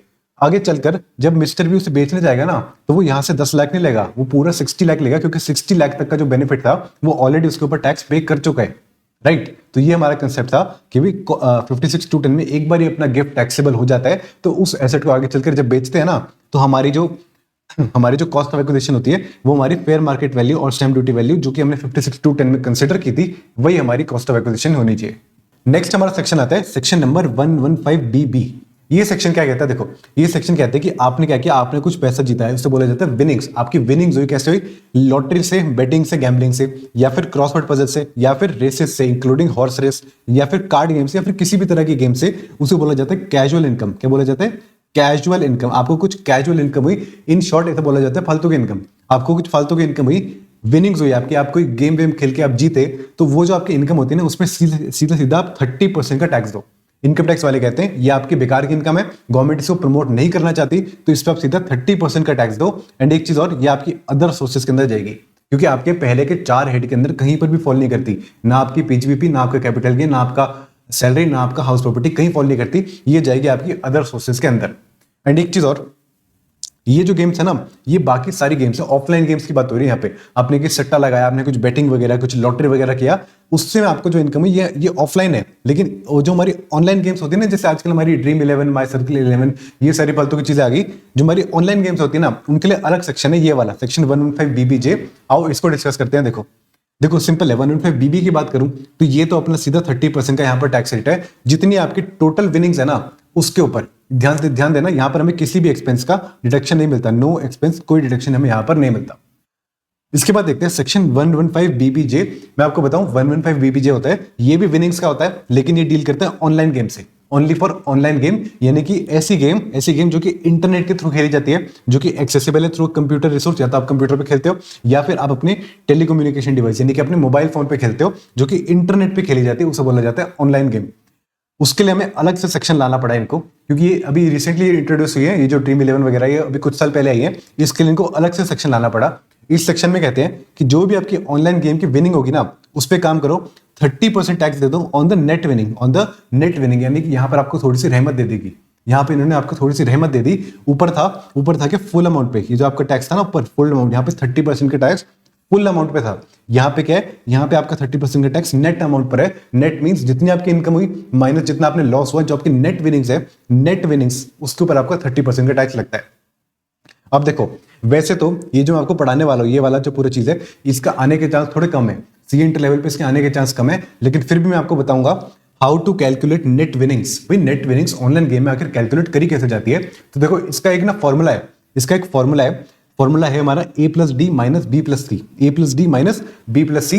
अब ध्यान से देखो ये है क्या। देखो मैं एक बार मैं आपको फॉर्मूला बताऊंगा और एक बार आपको इसका लॉजिक बताऊंगा, आपको दोनों चीजें समझ में आ जाएंगी। एक बार आपने लॉजिक समझ लिया ना, तो आप फॉर्मूला याद करने की जरूरत ही नहीं पड़ेगी। देखो नेट विनिंग्स क्या होता है, a+d माइनस b+c। अब ये a+d क्या होता है? देखो a होता है अपना aggregate amount withdrawn from user account in the financial year, और d क्या होता है, d मींस क्लोजिंग बैलेंस इन यूजर अकाउंट। यूजर अकाउंट क्या होता है? देखो सिंपल सी बात है, आप ड्रीम 11 पर अपना अकाउंट बनाते हो, अकाउंट बना के उसमें कुछ पैसा डिपॉजिट करते हो, उस अकाउंट को बोला जाता है यूजर अकाउंट। सिंपल सी बात है, अगर आप अपने यूजर अकाउंट में से कुछ अमाउंट विड्रॉ करते हो तो उसे बोलो ए। अगर आपके यूजर अकाउंट में कुछ अमाउंट अभी भी पड़ा है और प्रीवियस ईयर आपका खत्म हो गया, यानी कि क्लोजिंग बैलेंस इन यूजर अकाउंट, तो उसे बोलो डी। फिर सवाल आता है कि बी और सी क्या है? बी क्या है, आपने क्या किया पूरे साल में, जितना भी आपने पैसा डिपॉजिट कराया है, नॉन टैक्सेबल, अभी बाद में देखेंगे क्या होता है, जितना भी पैसा आपने डिपॉजिट कराया पूरे प्रीवियस ईयर में उस अपने यूजर अकाउंट में, उसे बोला जाता है बी। और एक होता है सी मींस ओपनिंग बैलेंस। अब देखो अगर आप a+d माइनस b+c करते हो तो आपका आ जाता है आपका नेट विनिंग्स। अब एक बार लॉजिक से देखो क्या होता है। b+c क्या है? b+c है आपका, आपने कितना अमाउंट डिपॉजिट कराया प्लस आपका ओपनिंग बैलेंस, यानी कि सर आपका साल के स्टार्टिंग में कितना आपका ओपनिंग बैलेंस था वो, प्लस आपने कितना पैसा अपने यूजर अकाउंट में और डाला वो, उसके टोटल को बोलेंगे हम b+c। और ए और डी क्या है? ए मींस एक तो आपका ए मींस आपका अमाउंट विड्रॉन, कितना अमाउंट आपने विड्रॉ किया, एंड डी मींस आपका अमाउंट कितना क्लोजिंग बैलेंस है। इन शॉर्ट में आपको बोलूं, ए और डी को अगर आप ऐड करते हो ना, तो आपको बताता है कितना आपने पैसा बनाया, और b+c को आप टोटल करते हो तो कितना आपने पैसा लगाया। अगर आप कितना पैसा बनाया माइनस कितना पैसा लगाया करते हो, तो वही तो होगी आपकी नेट विनिंग्स। देखो सिंपल सा लॉजिक मैंने आपको बताया कि इस फॉर्मूले का लॉजिक क्या है। आओ एक एग्जांपल से देखते हैं, ज्यादा इंपॉर्टेंट नहीं एग्जाम के लिए, पहले बता रहा हूं, तो ज्यादा आप इसके ऊपर टाइम ज्यादा इन्वेस्ट मत करना। ऑनलाइन गेम टीडीएस कैलकुलेशन देखो, ओपनिंग बैलेंस इन यूजर अकाउंट 40,000, भाई ओपनिंग बैलेंस है 40,000। अमाउंट डिपॉजिटेड, आपने अमाउंट डिपॉजिट किया 50,000, भाई टोटल कितना हो गया? टोटल हो गया आपका 90,000 आपने अमाउंट लगाया। इसके बाद देखो amount withdrawn from user account 60,000 and amount and closing balance in user account at the end of the financial year 1 lakh. ये टोटल करो 1,60,000, भाई आपने 1,60,000 बनाया, भाई आपने 90,000 पहले लगाया था, उसको आपने 1,60,000 बना दिया, दोनों का जो डिफरेंस है यानी कि 70,000 ये आपकी यहाँ पर आपकी नेट विनिंग्स आ जाएंगी, 70,000 आपकी नेट विनिंग्स आ जाएगी, एंड उसके ऊपर टैक्स आपका बनता है 21,000 का। बस ये हमारा छोटा सा कंसेप्ट था सेक्शन 115 BBJ का। नेक्स्ट देखते हैं, नेक्स्ट क्या देखो। अच्छा देखो इन दोनों के लिए ना एक हमारा कुछ नोट दे रखा है। देखो ये जो हमने दो सेक्शन देखे, सेक्शन 115 BB और BBJ, इन दो सेक्शन के लिए एक कुछ हमारे नोट दे रखे हैं, देखो क्या बोलते हैं। ये कहते हैं कि following benefits will not be available against casual income, यानी कि जो हमने कैजुअल इनकम कमाई, ये मैंने लॉटरी बेटिंग गैम्बलिंग वाली जो हमने ये इनकम कमाई और दूसरी हमने ऑनलाइन गेम वाली, इनके अगेंस्ट ना हमें ये वाले बेनिफिट नहीं मिलेंगे। कौन से बेनिफिट? कोई भी एक्सपेंसेस के डिडक्शन नहीं मिलेंगे, कोई भी तरह का एक्सपेंस। अगर आप बोलो कि भी मैंने लॉटरी खेली है, लॉटरी खेलने में मैंने कमीशन एजेंट को मैंने कुछ कमीशन दे दी, तो आप उसको एक्सपेंसेस लेना चाहते हो ना, आपको एक्सपेंस नहीं मिलेगा। अगर मान लो आपको, अगर आप चाहते हो कि मैंने चैप्टर 6A में मैंने कुछ वहां पर अपनी इन्वेस्टमेंट करी थी, मैंने 80C में पैसा डाला था, तो मुझे उसकी डिडक्शन चाहिए, आपको वो भी नहीं मिलेगी। उसके अगेंस्ट आपको कोई भी डिडक्शन चैप्टर 6A वाली नहीं मिलेगी। 80C से 80U वाली जो डिडक्शन होती थी वो कोई भी नहीं मिलेगी। इसके अलावा आपको बेसिक एग्जामिशन लिमिट का फायदा भी नहीं मिलेगा, क्योंकि मैंने आपको बताया 115BB और BBJ दोनों में 30% का रेट है, 30% का रेट है। यहां पर आपको कोई भी डिडक्शन नहीं मिलेगी और ना ही आपको बेसिक एग्जामिशन, ये आपका फिक्स रेट है, आपका फिक्स रेट है। तो देखो यहां पर आपको बेसिक एग्जामिशन लिमिट का भी बेनिफिट नहीं मिलेगा, चाहे आपने 1 लाख कमाया, चाहे आपने 10 लाख कमाया, चाहे आपने 1 करोड़ कमाया, सबके ऊपर आपका 30% का ही रेट लगेगा। अच्छा, अगर आप सोच रहे हो कि मैं कोई लॉस इसके साथ सेट ऑफ कर दूंगा, तो आप वो भी नहीं कर सकते। ये चीज सिर्फ आपको ऑनलाइन में अलाउड है। ऑनलाइन में जो आपका उसी गेम से रिलेटेड आपका लॉस है ना, फॉर एग्जांपल आपने ड्रीम 11 पे खेला, ड्रीम 11 पे एक बार आपने खेला आपको इनकम हो गई, दूसरी बार आपने खेला आपको लॉस हो गया, तो आप उसको सेट ऑफ कर सकते हो। लेकिन ऐसा नहीं कि एक बार आपने ड्रीम 11 पे खेला, एक बार आपने माई सर्कल 11 पे खेला, एक बार आपने कहीं और खेला, इन तीनों में एक में आपको प्रॉफिट हो, एक में लॉस हो, तो उसको आपस में सेट ऑफ कर दो, ऐसा नहीं हो सकता। एक ही कंपनी का एक ही यूजर अकाउंट में अगर आपको प्रॉफिट हो रहा है, एक बार लॉस हो रहा है, तो एक ही कंपनी की चीज होनी चाहिए, एक ही कंपनी का प्रोडक्ट होना चाहिए, उसको आप आपस में सेट ऑफ करना चाहो तो कर सकते हो। ये सिर्फ ऑनलाइन गेम में, वैसे आपको कोई भी लॉस यहां पर अलाउ नहीं किया जाता। उसके अलावा देखो, जो आपको विनिंग्स थी, जो आपने ये जो कैजुअल इनकम अपने कमाने की कोशिश करी, लॉटरी बेटिंग गैम्बलिंग, अगर मान लो उसमें आपको कुछ लॉस हो जाता है, तो आप उसको बाकी किसी अदर इनकम के साथ भी सेट ऑफ नहीं कर सकते। तो यहाँ पे सोचो कि मैं अपनी लॉस वाली, अपनी कैजुअल इनकम की लॉस को मैं अपने हाउस प्रॉपर्टी की, अपनी PGVP की इनकम से सेट ऑफ करना चाहूँ, ऐसा भी आप नहीं कर सकते। अच्छा देखो, एक हमारा कंसेप्ट आता है ग्रॉस अप कॉन्सेप्ट। देखो ये क्या होता है, देखो हमारा जो TDS का एक चैप्टर आता है ना आगे, वो सेक्शन बताता है कि भाई जो पर्सन गेम खिलवाता है ना, जो पर्सन गेम खिलवाता है, वो विनिंग प्राइस को पे करने से पहले ना उसको TDS काटता है, विनर का TDS काटता है एंड उसको नेट अमाउंट पे करता है। फॉर एग्जांपल अगर उसने 1 लाख जीते, तो वो क्या करेगा, इसमें से 30,000 काट कर उसको 70,000 ही पे करेगा। तो बहुत सी बार क्या होता है, क्वेश्चन में ना आपको डायरेक्टली 70,000 दे रखा होगा, डायरेक्टली 70,000 दे रखा होगा, और आपको पता होना चाहिए कि विनिंग की इनकम पे इसका 30% TDS होता है। और अगर आपको क्वेश्चन में लिखा हो 70,000 आफ्टर TDS, 70,000 आफ्टर TDS, तो आपने क्या करना है, 70,000 को वापस आपने 100% में कन्वर्ट करना है। आपने इसको 70,000 को आपने ऐसे करना है, डिवाइडेड बाय 100% माइनस 30%, और उसको आपने 100 से मल्टीप्लाई करना है। ऐसे करके आपने इसको वापस 1 लाख तक लेके आना है। इसको आपने ग्रॉस अप करना है, इसको बोला जाता है ग्रॉस अप कंसेप्ट। क्वेश्चन में हो सकता है लिखा हो आपको विनिंग्स आफ्टर डिडक्टिंग TDS, तो ऐसे केस में देखो हमने एग्जांपल भी दे रखा है, अगर आपकी नेट विनिंग्स है आफ्टर TDS ऑफ 30%, आपको 1,40,000 मिला है, तो आपने 1,40,000 को इस तरह से आपने एडजस्ट करके उसको वापस 2 लाख बनाना है। 2 लाख, और ये जो 2 लाख है यही आपकी टोटल इनकम के स्टेटमेंट में आपकी जाकर इंक्लूड होगी। इस तरह से आपने इसको सॉल्व करना है। नेक्स्ट हमारा पॉइंट आता है फैमिली पेंशन। ये क्या होता है, देखो बहुत सी बार क्या होता है कि एम्प्लॉय जो होता है ना, एम्प्लॉय मर जाता है, लेकिन उसको जो पेंशन मिल रही होती है ना, वो फिर भी उसकी फैमिली को मिलती रहती है। देखो क्या होता है, इट मींस फैमिली पेंशन मतलब monthly pension received by the employee's family from the employer after the death of the employee, उसको बोला जाता है फैमिली पेंशन। तो मैं आपको एक बात बताऊं, फैमिली पेंशन जो होती है ना, वो वैसे तो आपकी टैक्सेबल होती है, लेकिन यहां पर ना थोड़ा सा रिलीफ दे दिया। इन्होंने बोला कि थोड़ी सी आप एक काम करो, थोड़ी सी आप यहां पर डिडक्शन ले लो, थोड़ी सी यहां पर डिडक्शन ले लो। कितनी? आप ले लो 1/3 ऑफ फैमिली पेंशन और ₹15,000 विच एवरेज लोअर, उतनी की आप डिडक्शन ले लो, और जो उसके बाद आपका जो फाइनल अमाउंट आएगा ये आपका जाएगा अदर सोर्सेज के अंदर जाकर टैक्सेबल हो जाएगा। फॉर एग्जाम्पल मान लो आपको पूरे साल की फैमिली पेंशन मिलती है आपको 1,80,000 की। आपने क्या करना है, इस 1,80,000 का 1/3 करना है 60,000 और 15,000 विच एवरेज लोअर, कितना है 15,000 माइनस करके 1,65,000, ये जो नेट अमाउंट आएगा ना 1,65,000 का, ये आपका अदर सोर्सेज के अंदर टैक्सेबल हो जाएगा। लेकिन एक चीज का ध्यान रखना, ये जो लिमिट है ना 15,000 की डिडक्शन, मैक्सिमम लिमिट 15,000 की जो लिमिट है, ये आपकी बढ़ के हो जाएगी 25,000 की इन केस ऑफ सेक्शन 115 BSC। ये हमारी इस बार की छोटी सी अमेंडमेंट थी। ये था कि अगर एसएससी जो है 115 BSC ऑप्ट करता है, तो ऐसे केस में उसको जो फैमिली पेंशन मिल रही है उसकी लिमिट 15,000 से बढ़ाकर 25,000 कर दी थी। थोड़ी सी यहाँ पर छोटा सा बेनिफिट था, बहुत छोटा सा, ज्यादा कुछ इंपॉर्टेंट नहीं है। अच्छा एक पॉइंट और देखो, ये कहते हैं कि देखो वैसे तो हमने देखा फैमिली पेंशन हमारी यहाँ पर हमारी टैक्सेबल होती है अदर सोर्सेज के हेड के अंदर, राइट। लेकिन मान लो कि फैमिली पेंशन किसको मिल रही है, कोई हमारे आर्म्ड फोर्सेस या फिर पैरामिलिट्री फोर्स, यानी कि कोई हमारा आर्मी का जवान था, वो जवान जो था वो शहीद हो गया, वो जवान शहीद हो गया, और उसके बाद उसकी विडो को या उसके बच्चों को या फिर उसके किसी नॉमिनेटेड हेयर्स को अगर कुछ फैमिली पेंशन रिसीव होती है ना, तो वो फैमिली पेंशन 100% एग्जेम्प्ट रहेगी, यानी कि कोई भी अमाउंट यहाँ पर उसको टैक्सेबल नहीं किया जाएगा। ये पॉइंट आपने ध्यान रखना है। एंड इसके अलावा मान लो कोई इंडिविजुअल है जो कि सेंट्रल गवर्नमेंट या फिर स्टेट गवर्नमेंट के लिए काम करता था, और उसके बाद और उसको परमवीर चक्र, कोई वीर चक्र या फिर महावीर चक्र या फिर कोई भी नोटिफाइड गैलेंट्री अवार्ड उसको मिल चुका है, उसकी वीरता के लिए कोई भी उसको अवार्ड मिल चुका है मान लो, तो उसके जाने के बाद उसकी फैमिली को अगर कुछ फैमिली पेंशन मिलती है तो वो भी 100% यहां पर एग्जेम्प्ट रहेगी। इसके बाद देखो नेक्स्ट हमारा पॉइंट ये क्या है, इंटरेस्ट ऑन लेट कॉम्पेंसेशन और enhanced compensation on compulsory acquisition of capital asset. मान लो आपका कोई कैपिटल एसेट था जो कि आपका कैपिटल एसेट कंपल्सरी एक्वायर हो गया, हमारी गवर्नमेंट उसको कंपल्सरी एक्वायर कर लिया, उसके बदले में हमें कुछ कॉम्पेंसेशन देती है। तो देखो अगर मान लो आपको कॉम्पेंसेशन मिलती है ना, तो कॉम्पेंसेशन तो हमारी कैपिटल गेन हेड के अंदर जाती है, राइट। लेकिन मान लो आपको कॉम्पेंसेशन मिलने में देरी हो जाती है, या तो आपकी एनहांस्ड कॉम्पेंसेशन में देरी हो गई या फिर जो आपकी इनिशियल कॉम्पेंसेशन थी वो मिलने में आपको देरी हो गई, तो ऐसे केस में ना गवर्नमेंट हमें कुछ इंटरेस्ट देती है, तो वो जो इंटरेस्ट होता है ना वो भी हमारा अदर सोर्सेज की इनकम बन जाता है। और कब टैक्सेबल होता है, in the previous year in which it is received, कहां जाता है, अदर सोर्सेज हेड के अंदर।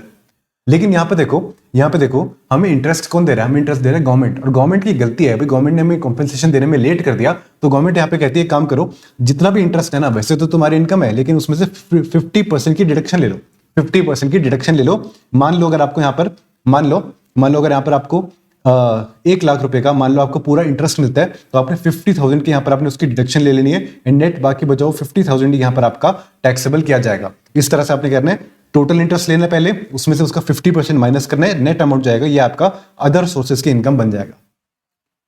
इसके बाद देखो नेक्स्ट अपना salary income of MP MLA MLC. ये कौन होते हैं, देखो पहले बता चुका हूं, एमपी एमएलए एमएलसी कौन होते हैं, ये हमारे पॉलिटिशियन होते हैं।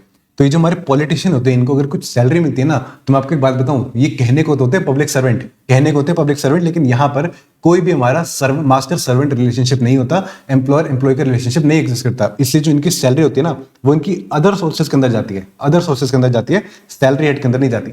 एंड एक बात और, सैलरी हेड के अंदर में जो उनको स्टैंडर्ड डिडक्शन मिलनी चाहिए थी वो भी नहीं मिलती, क्योंकि सैलरी हेड के अंदर जा ही नहीं थी, तो उसको जो स्टैंडर्ड डिडक्शन मिलती थी हमारी 50,000 वाली या फिर जो हमारी 75,000 वाली जो हमारी स्टैंडर्ड डिडक्शन होती थी वो भी नहीं मिलती। और एक चीज और, एमपी एमएलए एमएलसी को जो हमारे पार्लियामेंट से जो उनको डेली अलाउंस दिया जाता है या फिर जो उनको कॉन्स्टिट्यूएंसी अलाउंस दिया जाता है, वो भी हमारा एग्जेम्प्ट रहता है। अगर जो हमारा एमपी एमएलए एमएलसी है, अगर वो हमारा अगर वो हमारा ओल्ड रिजीम फॉलो करता है, तो उसके लिए हमारी डेली अलाउंस और कॉन्स्टिट्यूएंसी अलाउंस फुली एग्जेम्प्ट है। लेकिन मान लो कि अगर वो न्यू रिजीम 115 बीएस ऑप्ट करता है, तो उसके लिए डेली अलाउंस और कॉन्स्टिट्यूएंसी अलाउंस दोनों टैक्सेबल हो जाते हैं। ये हमारा एक छोटा सा पॉइंट एक और था। इसके बाद देखते हैं amount received under life insurance policy other than ULIP और कीमन इंश्योरेंस पॉलिसी। ये देखो क्या होता है, तो देखो ये पॉइंट क्या कहता है, ये पॉइंट कहता है maturity amount received under life insurance policy including bonus if any, including bonus is exempt from tax under section 1010D। यहां पर एक हमारा सेक्शन आता है सेक्शन नंबर 1010D। ये सेक्शन कहता है कि भाई हमारी लाइफ इंश्योरेंस पॉलिसी में ना उसकी मेच्योरिटी होने पर आपको जो भी अमाउंट रिसीव होता है सारा का सारा आपका हो जाता है एग्जेम्प्ट, सारा का सारा एग्जेम्प्ट हो जाता है। फिर चाहे साथ में कोई बोनस हो तो वो भी सारा आपका साथ में एग्जेम्प्ट हो जाता है। लेकिन इस सेक्शन की ना कुछ एक्सेप्शन होती है, वो एक्सेप्शन क्या होती है अभी देखेंगे 2-3 मिनट में उसको देखेंगे एक्सेप्शन क्या होती है। लेकिन अभी के लिए समझो इसकी एक्सेप्शन होती है। एक्सेप्शन मतलब कि भाई एग्जेम्पशन थी उसकी हमने एक्सेप्शन देखी, यानी कि अब एग्जेम्पशन नहीं मिलेगी मतलब टैक्सेबल हो जाएगा कहां पर, अदर सोर्सेज में, अदर सोर्सेज हेड के अंदर उसको हमने टैक्सेबल करना है। अब सवाल आता है कि कितना अमाउंट टैक्सेबल होगा, तो इतना अमाउंट होगा, देखो क्या लिखा है। सबसे पहले ले लो amount received under life insurance policy, यानी कि लाइफ इंश्योरेंस पॉलिसी की मैच्योरिटी होने पर जो भी आपको अमाउंट रिसीव होता है सबसे पहले वो ले लो। उसमें से काम करो, सिर्फ एक डिडक्शन ले लो। पूरी लाइफ इंश्योरेंस पॉलिसी की पूरी टर्म में आपने जितना भी प्रीमियम पे किया ना, उस सबको ऐड करो, उसकी पूरी डिडक्शन ले लो। तो सिंपल सी बात है भाई, जितना आपने पे किया वो और जितना आपका अमाउंट रिसीव हुआ, दोनों में जो डिफरेंस है वही तो आपका अमाउंट टैक्सेबल होना चाहिए, राइट। वही तो आपका अमाउंट टैक्सेबल होना चाहिए, वही हमने करना है। Amount received on life insurance policy की maturity minus premium paid till date is equal to net amount, उस नेट अमाउंट को हमने टैक्सेबल करना है। लेकिन यहां पर एक चीज का ध्यान रखना, ये जो अमाउंट है ना प्रीमियम पेड टिल डेट, इसमें से आपने 2 चीजें माइनस करनी है। अगर मान लो इस प्रीमियम पेड टिल डेट में कुछ जीएसटी कंपोनेंट इंक्लूडेड है, तो पहले तो उस जीएसटी कंपोनेंट को हटाओ, उस जीएसटी कंपोनेंट को एक्सक्लूड करो, सबसे पहले आपने उसको हटाना है। एंड दूसरी एक और चीज, मान लो इस प्रीमियम पेड टिल डेट का जो आपने हर साल प्रीमियम पे करते आए हो, उसमें उसके आपने 80C के अंदर डिडक्शन ले ली। आगे हमारे एक सेक्शन आता है 80C डिडक्शन वाले चैप्टर में, उसमें हम देखते हैं कि मैं प्रीमियम पे करते हैं लाइफ इंश्योरेंस पॉलिसी का, तो 80C की डिडक्शन मिल जाती है 1,50,000 की, 1,50,000 मैक्सिमम की। तो अगर मान लो कि हमने कई साल तक उसकी डिडक्शन ली थी 80C के अंदर, तो वो भी इसमें से अब हटा दो। यानी कि जो प्रीमियम पेड आप कर रहे हो, इसको आपने करना है net of deduction under section 80C as well as net of GST component, GST component भी हटाना है। अगर आप ये वाला इक्वेशन सॉल्व करते हो तो आते हैं आपकी टैक्सेबल अमाउंट। इस टैक्सेबल अमाउंट को आपने अदर सोर्सेज के अंदर लेकर टैक्सेबल करना है। अब देखते हैं कि ये जो हमारा सेक्शन 1010D था, ये वैसे तो बताता था एग्जैम्प्ट है, लेकिन कुछ इसकी एक्सेप्शन थी। अब इसकी एक्सेप्शन क्या थी हमने वो देखना। देखो तो देखो ये नोट क्या कहता है, देखो ये नोट क्या कहता है, ये कहता है maturity amount received under life insurance policy is taxable in the following cases. यानी कि इन फॉलोइंग केसेस में टैक्सेबल, यानी कि हमारी एक्सेप्शन है, एक्सेप्शन थ्रू सेक्शन 1010D। यानी कि इन केसेस में हमारी लाइफ इंश्योरेंस पॉलिसी का पैसा टैक्सेबल होगा। और जो पीछे हमने ये देखा, ये जो हमने कैलकुलेशन करी, ये वाली कैलकुलेशन यहाँ पर यूज करी जाएगी हमारी अदर सोर्सेज की इनकम निकालने के लिए। अब देखते हैं कि भी कौन से केसेस है जहां पर हमारे लाइफ इंश्योरेंस पॉलिसी का पैसा टैक्सेबल किया जाता है। सबसे पहले होता है अपना कीमैन इंश्योरेंस पॉलिसी। मैंने आपको बताया कीमैन इंश्योरेंस पॉलिसी में आपको जो भी पैसा मिलता है आपका पीजीबीपी हेड के अंदर जाकर टैक्सेबल हो जाता है मोस्ट ऑफ द केसेस में। अगर मान लो यूलिप की बात करें, ULIP means unit linked insurance policy. अगर आपके पास कोई ऐसी यूलिप है जो कि आपने ली थी ऑन और आफ्टर 1 Feb 2021 और उसका जो पूरे साल का प्रीमियम है दैट इज मोर देन ₹2,50,000, तो वो आपका कैपिटल गेन हेड के अंदर जाकर टैक्सेबल हो जाता है। अब देखो नेक्स्ट जो 2 पॉइंट है, पॉइंट नंबर 3 और पॉइंट नंबर 4, ये दोनों हमारे लिए मेन पॉइंट है। ये हमने देखने, ये दोनों पॉइंट हमारे लिए डिसाइड करेंगे कि भाई अदर सोर्स की हमारी इनकम कितनी होने वाली है। तो देखो अगर बात करूं पॉइंट नंबर 3 की, ये कहता है कि आपके पास कोई ऐसी लाइफ इंश्योरेंस पॉलिसी थी जो कि आपने ली थी ऑन और आफ्टर 1 April 2023, 1 April 2023 आपने ली थी एंड उसका जो आपको पूरे साल का प्रीमियम जाता है वो जाता है मोर देन ₹5 लाख। तो ऐसे केस में वो जो पॉलिसी है ना, जब वो मेच्योर होगी तो पीछे हमने जो कैलकुलेशन करी ना, ये वाली कैलकुलेशन हम उसके लिए करेंगे और वो जाएगी हमारी अदर सोर्सेज के अंदर टैक्सेबल, राइट। वैसे ही अगली वैसे देखो केस नंबर 4 के, कोई ऐसी पॉलिसी जहां पे आपका जो प्रीमियम है ना that is more than the limit of 10%, 15% और 20% as prescribed under section 80C। देखो डिडक्शन वाला एक चैप्टर आता है हमारा जिसमें देखते हैं सारे के सारे डिडक्शन। पहली डिडक्शन होती है हमारी 80C, सेक्शन 80C। उसमें हमें एक लिमिट दे रखी है, वो लिमिट एक बार देखते हैं क्या लिखी है। देखो लिमिट प्रिस्क्राइब क्या थी हमारी 80C में, ये कहते हैं कि अगर आपकी जो पॉलिसी थी, आपने पॉलिसी ली थी बिफोर 1 April 2012, बिफोर 1 April 2012 आपने ली थी तो 20% ऑफ पॉलिसी वैल्यू। अगर आपने ली थी ऑन और आफ्टर 1 April 2012 तो 10%। और अगर आपने ली थी ऑन और after 1 April 2013 for person suffering with disability तो ऐसे केस में 15%। आपने सिर्फ ये 3 याद रखनी है, एक 20%, 10% और एक 15%। एंड मैं एक बात बताऊं, मोस्ट ऑफ द केसेस में आपकी आएगी ये 10% वाली। 10% आपने अच्छे से याद रखना है।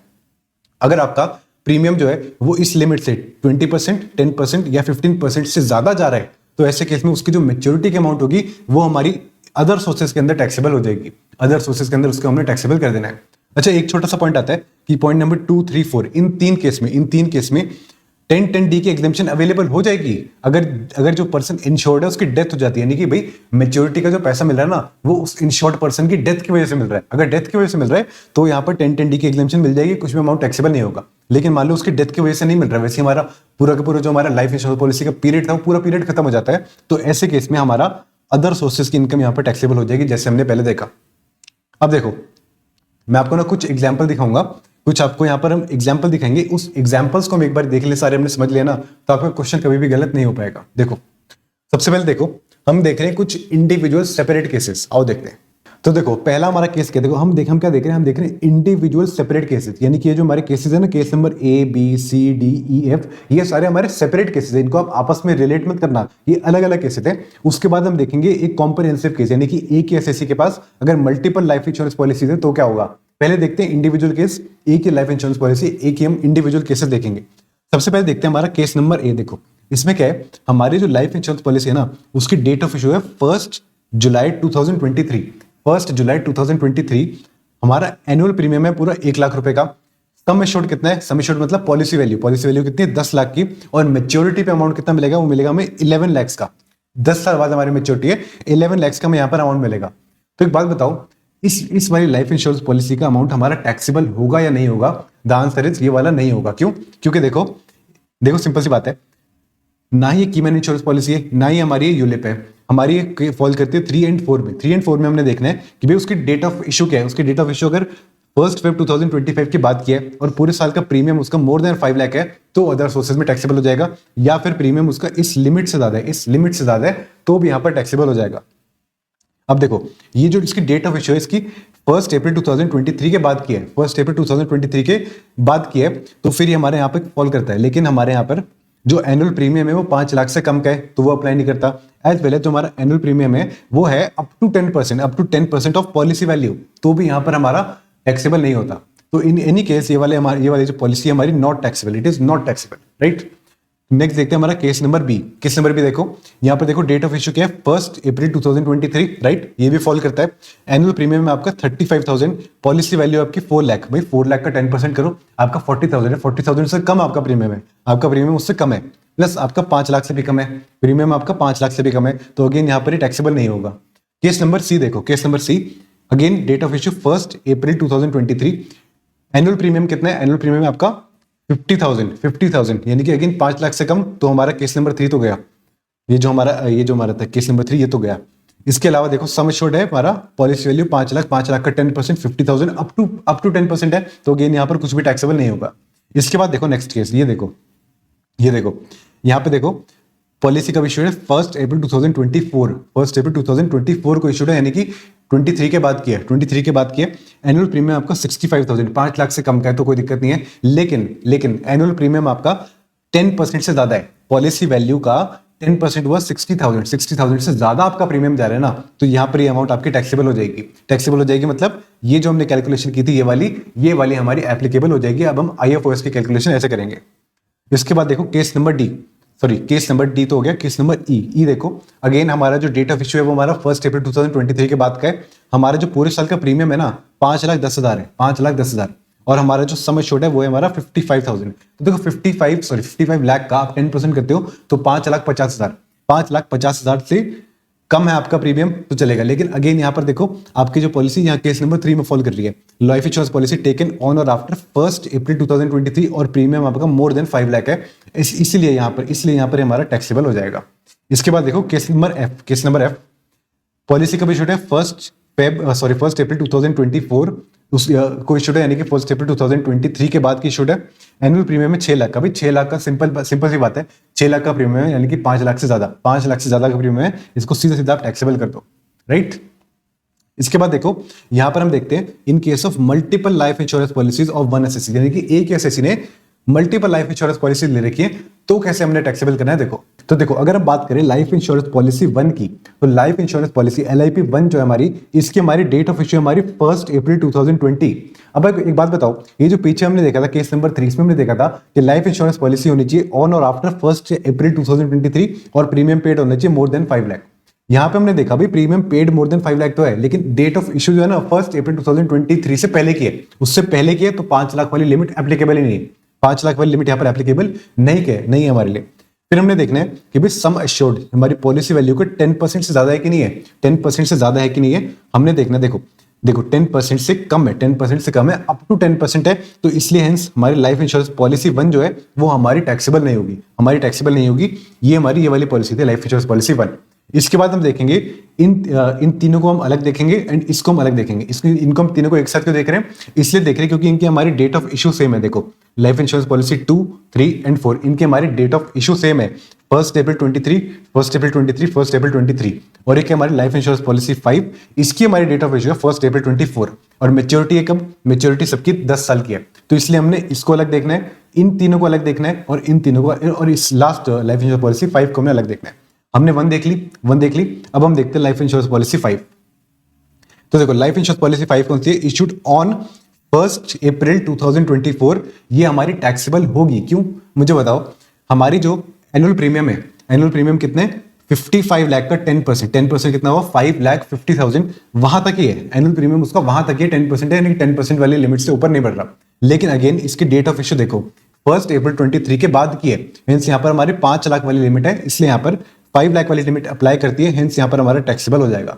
तो लाइफ इंश्योरेंस पॉलिसी 5 जो है ये तो हमारी टैक्सेबल हो जाएगी। कब होगी? जब मेच्योरिटी होगी तब होगी।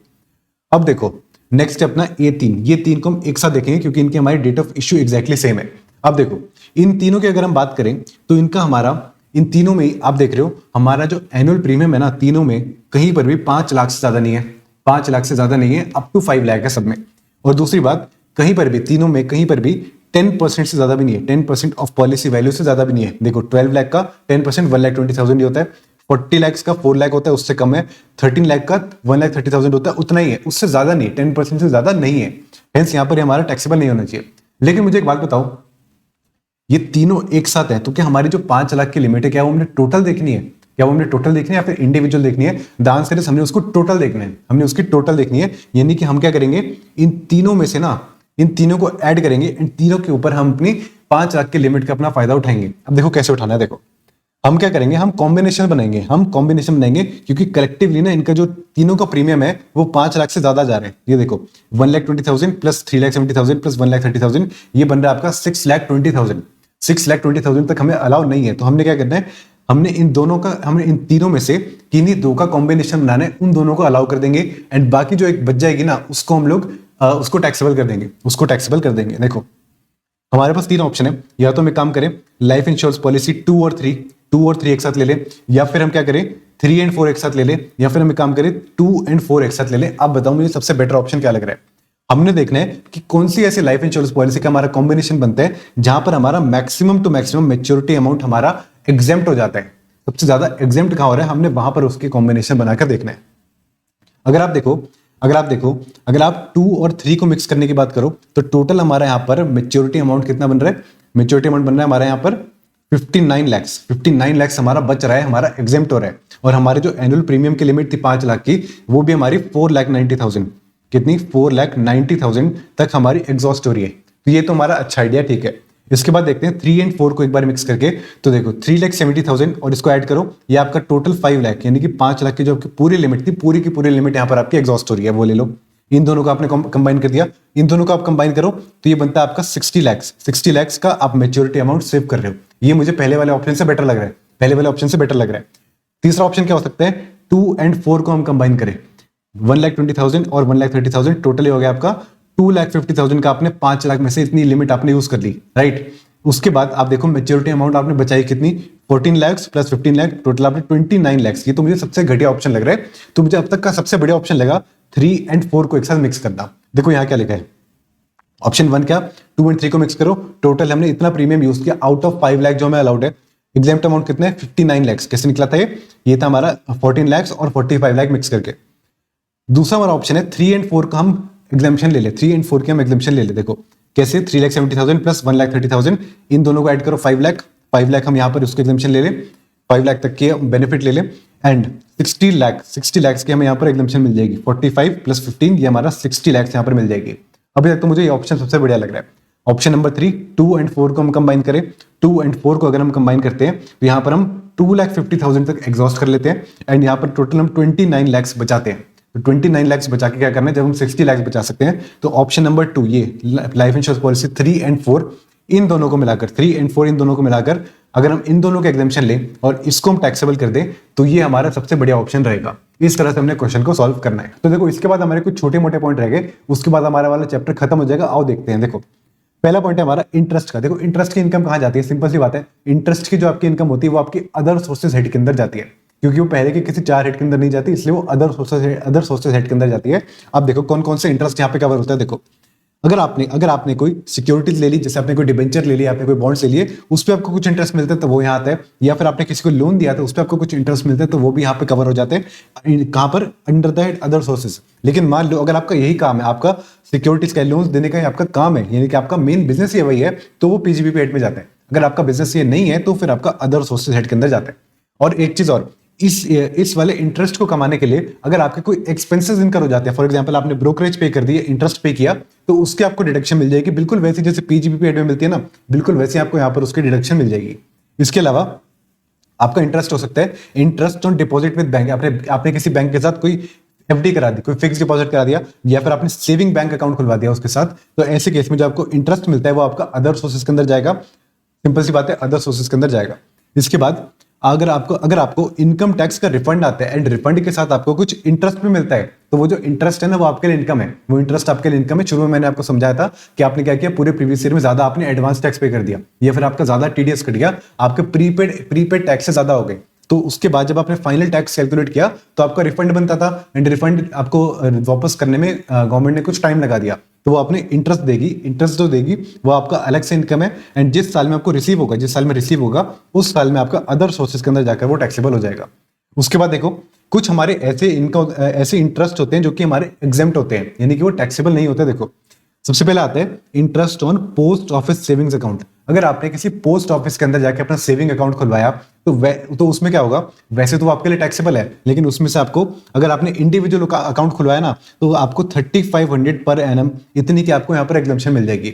और अगर आपने जॉइंट अकाउंट खुलवाया तो उसमें से आपको 7000 पर एनम इतनी की आपको यहाँ पर एग्जम्पशन मिल जाएगी। सिंपल सी बात है, post office saving bank account खुलवाओगे तो 3500 की इंडिविजुअल अकाउंट के केस में एंड 7000 की जॉइंट अकाउंट के केस में इतनी आपको एग्जम्पशन मिल जाएगी।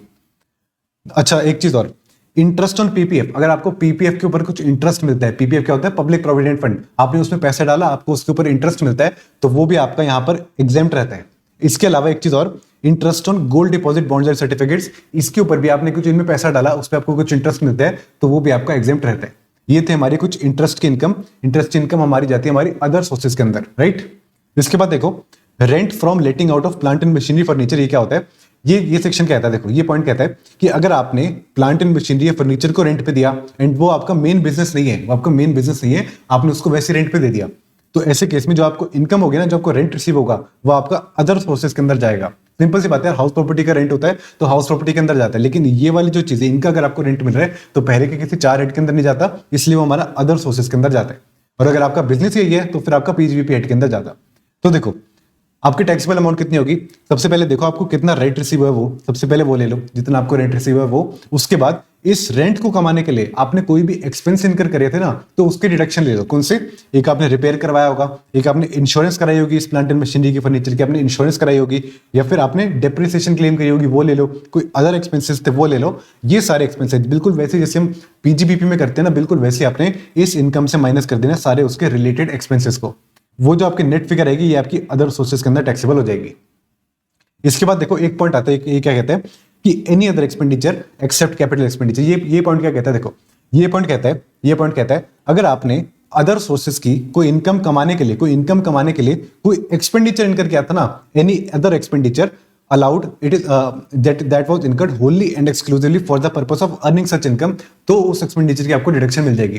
फॉर एग्जांपल आपने क्या किया, ये देखो इस एग्जांपल में देखो आपने इस रेंट को कमाने के लिए ये वाले एक्सपेंसेस आपने इनकर करे थे, ये वाले जो एक्सपेंसेस थे आपने इनकर किए थे wholly and exclusively for earning this rental income, तो इसीलिए आपको इसकी डिडक्शन यहाँ पे मिल गई।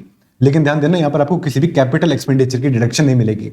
Any other expense not being a capital expenditure is allowed only if it is fully and exclusively for the purpose of earning such income, right? इसके बाद देखो next point, expenses not allowed as deduction। ये point क्या कहता है, देखो ये point क्या कहता है, following expenses are not allowed as deduction. चाहे कुछ भी हो जाए, अदर सोर्सेज के अंदर ये वाले एक्सपेंसेस की आपको डिडक्शन नहीं मिलेगी। एंड मैं आपको एक बात बताऊं, ये वाले पॉइंट आप पहले सारे पढ़ चुके हो, ये वाले पॉइंट आप पहले सारे पढ़ चुके हो। सिंपल सी बात है, अगर एसएससी ने कोई पर्सनल एक्सपेंसेस करे तो उसकी डिडक्शन उसको यहाँ नहीं मिलेगी। सिंपल सी बात है, अगर एसएससी ने किसी को पेमेंट कर दी, कैसे, कैश में, बियरर चेक में, क्रॉस चेक में, exceeding 10,000 rupees in a single day to a single person, 100 बार पढ़ चुके हैं पॉइंट हम। उसके बाद अगर मान लो एसएससी ने किसी को पेमेंट करनी थी, किसी रेजिडेंट को किसी नॉन रेजिडेंट को पेमेंट करनी थी, और उसने क्या किया, उसको टीडीएस नहीं काटा, या फिर टीडीएस काटा लेकिन डिपॉजिट नहीं कराया up to the due date of return filing, तो ऐसे केस में अगर मान लो उसको रेजिडेंट को पेमेंट करनी थी, टीडीएस नहीं काटा या लेट काटा, तो ऐसे केस में 30% उसका डिसअलाउ हो जाएगा। और अगर मान लो इंडिया से बाहर किसी नॉन रेजिडेंट को पेमेंट करनी थी, या फिर इंडिया से बाहर कुछ भी पेमेंट करनी थी किसी नॉन रेजिडेंट को, फॉरेन कंपनी को, तो ऐसे केस में 100% एक्सपेंस उसको यहाँ पर डिसअलाउ हो जाएगा, राइट। इसके अलावा देखो any expenses incurred in relation to casual income, यानी कि विनिंग जो हमने देखे थे ना 115 बीबी और बीबी जे वाला जो हमारे पॉइंट थे ऑनलाइन गेमिंग वाले, उसके रिलेशन में आपके कुछ एक्सपेंसेस इनकर होते हैं, तो वो भी आपको यहाँ पर अलाउ नहीं होंगे। वो पॉइंट मैं आपको पहले वहां पे बता चुका हूँ। इसके बाद देखो सर्टेन एग्जेम्प्ट इनकम, यानी कि कुछ ऐसी इनकम होती है जो कि बिल्कुल टैक्सेबल नहीं होती, that is not taxable at all. ये वाली इनकम हमेशा आपकी एग्जेम्प्ट रहती है। देखो पहली कौन सी है, any reward by government in cash और इन काइंड फुली एग्जेम्प्ट। देखो सिंपल सी बात है, हम अपने टैक्स किसको देते हैं, टैक्स हमारी गवर्नमेंट को देते हैं। अगर हमारी गवर्नमेंट हमें रिवॉर्ड देती है किसी बात का, और उस रिवॉर्ड पे दोबारा से हमसे टैक्स चार्ज करेगी, तो उसका क्या मतलब बनता है, तो कोई हमें गवर्नमेंट से चाहे कैश में चाहे काइंड में कोई भी रिवॉर्ड मिलता है तो वो हमारे लिए फुल्ली एग्जेम्प्ट होता है, उसके ऊपर टैक्स नहीं लगा जाता। इसके अलावा अगर मान लो आपको कहीं से स्कॉलरशिप मिलती है आगे पढ़ने के लिए, ताकि आपकी कॉस्ट ऑफ एजुकेशन कवर हो जाए, चाहे वो स्कॉलरशिप कोई भी दे, चाहे कोई यूनिवर्सिटी दे, चाहे कोई इंडिविजुअल दे, चाहे कोई एचयूएफ दे, कोई भी दे, फ्रॉम एनी पर्सन, वो आपके लिए रहती है fully exempt irrespective of the amount. यहाँ पे कोई लिमिट भी नहीं है, कितनी भी मिल जाए, कितनी भी स्कॉलरशिप मिल जाए, फुल्ली एग्जेम्प्ट वो रहती है।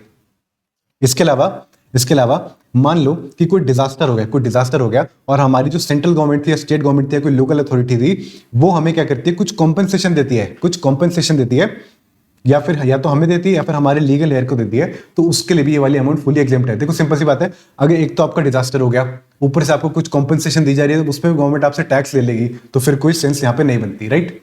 आई होप आपको ये लेक्चर बहुत ज्यादा पसंद आया होगा। जो भी नोट्स हमने इसमें यूज करे हैं सारे के सारे डिस्क्रिप्शन में आपको बिल्कुल फ्री ऑफ कॉस्ट आपको मिल जाएंगे। अगर आपको कुछ भी डाउट हो, कुछ भी क्वेरी हो, आप मुझसे पूछ सकते हैं। बिल्कुल नीचे मेरे आपको नंबर दिख जाएगा, आप मुझे कॉल भी कर सकते हैं, मुझे व्हाट्सएप भी कर सकते हैं। All the best for your exams. मिलते हैं आपसे अगली वीडियो में। Thanks for watching.